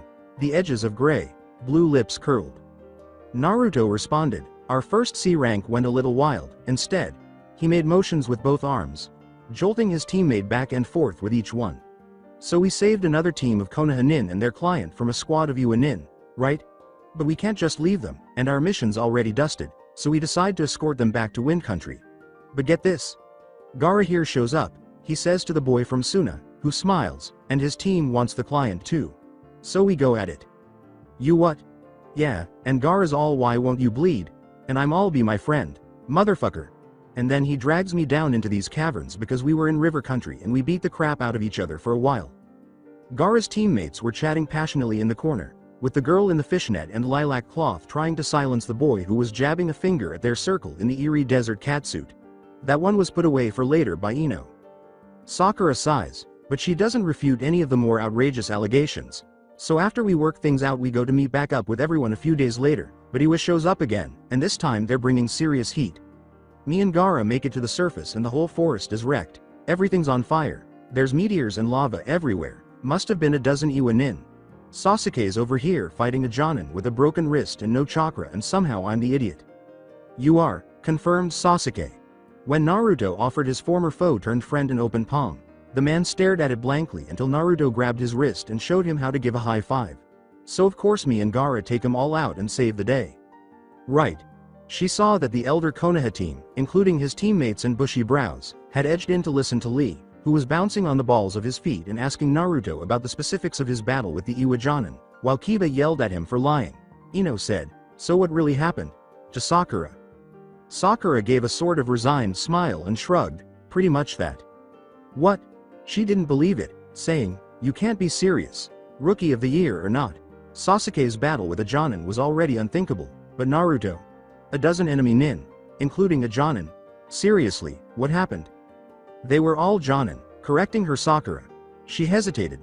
Sasuke hummed mockingly, "Well, some might have been special Jonin. Everything happened so fast, it was hard to keep track." Sakura ignored her, except for a flex of her jaw. "But yes, that's what happened. Look, you don't have to pretend you guys have been out saving the world while the rest of us ran escort missions and D ranks. It's not a big deal if you haven't done anything." Shikamaru said, "My dad told me to keep an eye on Team 7, and Ino turned around in disbelief. He glanced at Sasuke, then at Naruto, who was rambling on with Lee. He had a keen mind. Concentrated. He told me to avoid them in the exams if I could." Ino jerked as her eyes changed, and Sasuke blinked, saying, "A good thought, but ultimately pointless." Pupils twisted into stars, and charcoal turned blood red. She vowed to them, "There's no avoiding these eyes," in a honeyed, arsenic voice. Then Naruto's blue, gray lips twisted into a frowning pout as she slid her headband down over her eyes. Ino couldn't contain his hysterical laughter due to the absurd shift. Ino decided she could wait until after the exams to find out what had actually happened to Team 7 on their mission. She would heed the Nara head's advice and avoid close contact until then. It was obvious that some of their screws had been loosened. However, she needed to know one thing. What's with you hanging all over Naruto? You two dating? Boyfriend? Girlfriend? Everyone in the circle fell silent. She felt foolish for even posing the question because it was such an absurd notion, but come on, she wasn't alone in her curiosity. In fact, it wasn't she who was most interested in finding out. The Rookie of the Year and the dead last, though? "No," said Sasuke instantly. "Yes, obviously not." Ino's thoughts faltered and halted as she uttered her standards. "We're closer than that. More than brother and sister, husband and wife. Our souls are forever intertwined." Naruto scowled. "Do you really have to say it like that? You make it sound so weird." Sasuke looked at them from beneath her headband and tilted her head, saying, "HN." Her intention struck Ino with more force than a clenched fist. "Keep your hands off him." "I apologize, Sakura." She was cleaning her hands. "I've discovered a lot about myself in my 18 years of life, plus or minus a few weeks. For sure, my weaknesses, but also my strengths. Although I may not have many strengths, I am fairly confident in the ones I do have, and I did the majority of my learning in my later years. I can take a hit like no one else, I have a mean right hook, and I have excellent taste in friends, food, clothing, and everything else. Academics are not one of my strong points, and I hope they never will be. I therefore began to perspire a little when Morino Ibiki placed a pile of written exams on his desk and instructed the Chunin proctors positioned along the walls to distribute them. Do not misunderstand me. Old man Danzo and grandmother Tsunade made sure I wasn't completely lost, but when it comes to the actual abstract stuff, well, to put it mildly, Shikamaru deserved his compensation. In relation to that, where was Shikamaru seated? I might be able to get him to give me some answers. I looked around, noting where Gaara's team and the Rookie 9 were, as well as a few other prominent figures.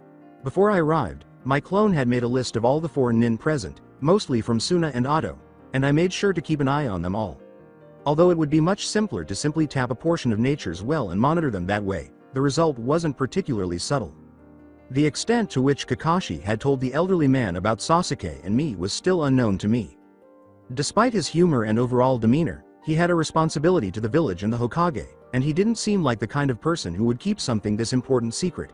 However, since we got back home, I hadn't experienced any Anbu breaking down my door. To make sure we were all in top condition, there was a lengthy debriefing and a very unpleasant stay in the hospital, but nothing unusual. Hell, compared to the first time, we had been given a lighter sentence.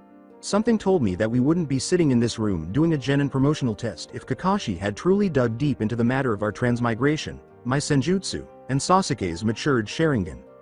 Why? Was the question. He must have known we would have 1,000 questions for the old man. Why not include it, then? Did he truly have that much faith in us?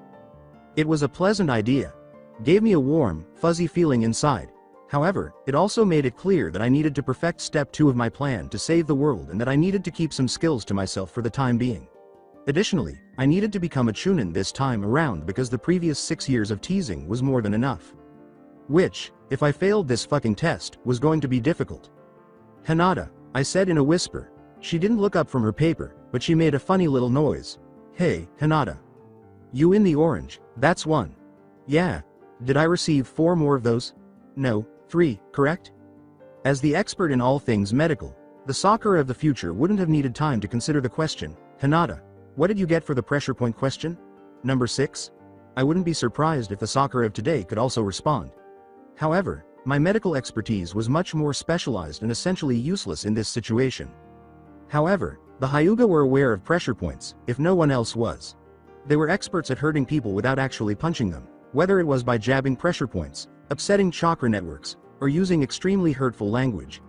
Basically, they were big assholes. However, it might have been Neji. Hinata continued to ignore me. Was I exhaling? Was my face covered in something? Pissed. Hinata. What a bitch.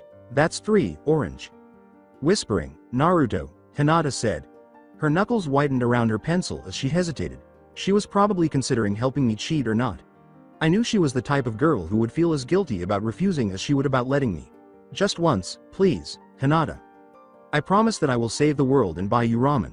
Come on, are you really dating Sasuke? What? You, next to orange, that's 1 for you, and 4 for him. What? I remained silent. I clenched my jaw, bent over my paper, and cursed Ibiki mercilessly. Is a written exam the best prick, who oversees the torture and interrogation department, has to offer? Why couldn't it have been something simple, like a small simulation of captivity or a stress test? I'm skilled at torture, it's a strength of mine. If I failed the first Chunin exam task, I would never hear the end of it, until one of us died again, but Sasuke, Kakashi would find a way to bring up Sakura's disappointment in me in conversation. She would definitely be the worst. I could see it now, those cunning gray blue lips curving just enough to push me up the wall, those smug crimson eyes. Poor dead last, perhaps in your next life you'll reach Chunin? The 3rd time is the charm, so the saying goes. No, no, no, I declined. Naruto Uzumaki would not be able to fail this test.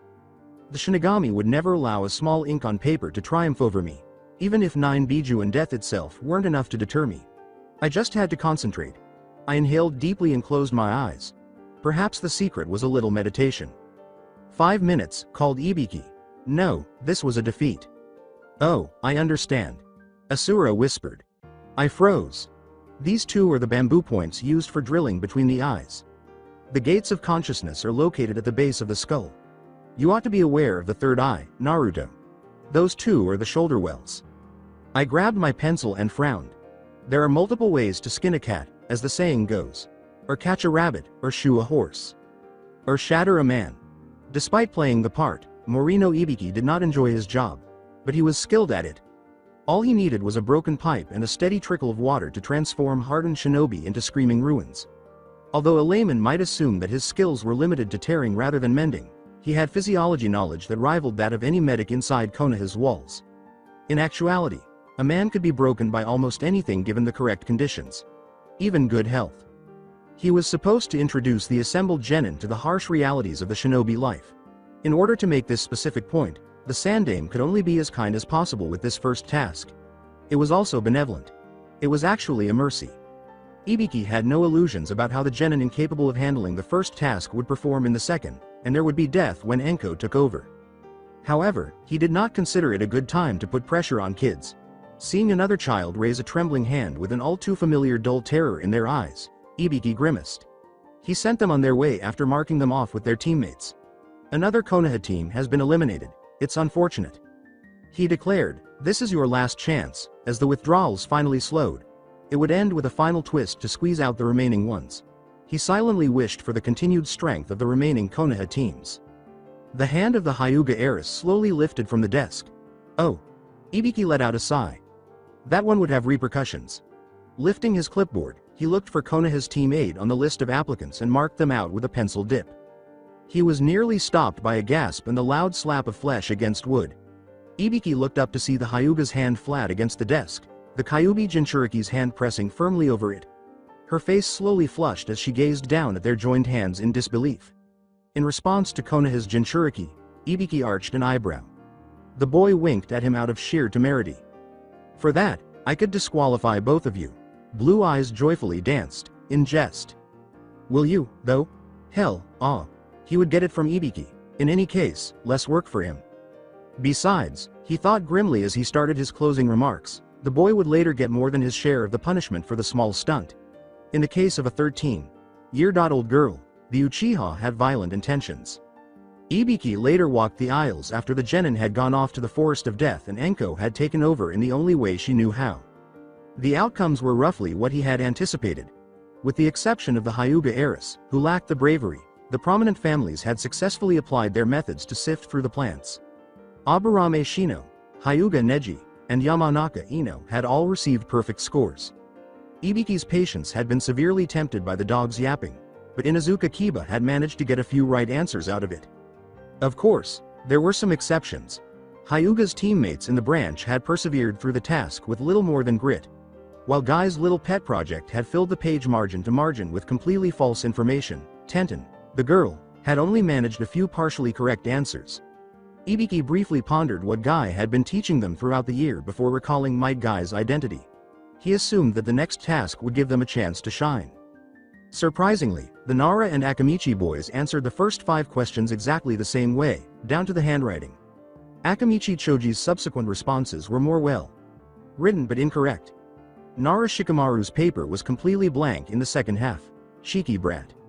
Konoha's Team 7 came next. Ibiki thought about Haruno Sakura's test sheet, which was well organized with flawless responses, each one written in a way that was very different from the Chunin plants.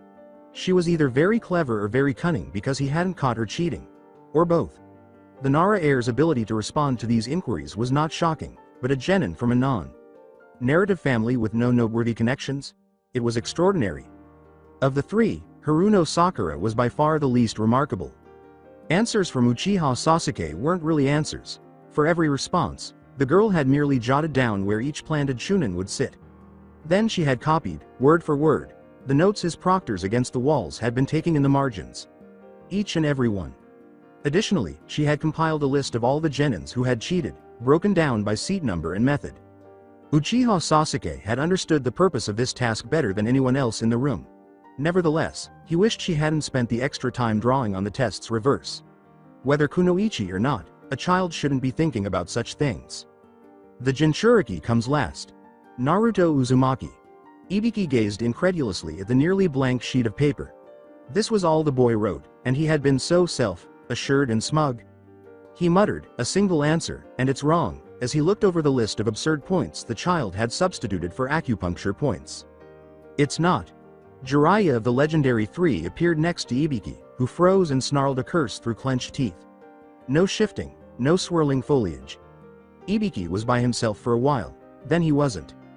Jiraiya clapped his shoulder and laughed. My bad, she said. Ibiki offered him the test sheet after forcing his heart rate to drop and letting out a breath. I didn't realize you were in town, Jiraiya-sama. Wasn't meant to be, but Sensei called me back for a consult, Jiraiya said amiably as he summoned an inked brush to his hand and rubbed the pads of his thumb, index, and middle fingers together. With swirling lashes of ink, he started marking the human body diagram that had been provided for the acupuncture question, completely hiding its labeled points. At any rate, the kid picked his battle well. With a sparkle in his eyes, the toad sage tapped the diagram he had created before listing the points the boy had mentioned. These are exactly right. That's it for today. I hope you guys enjoyed this great story. See you in the next one.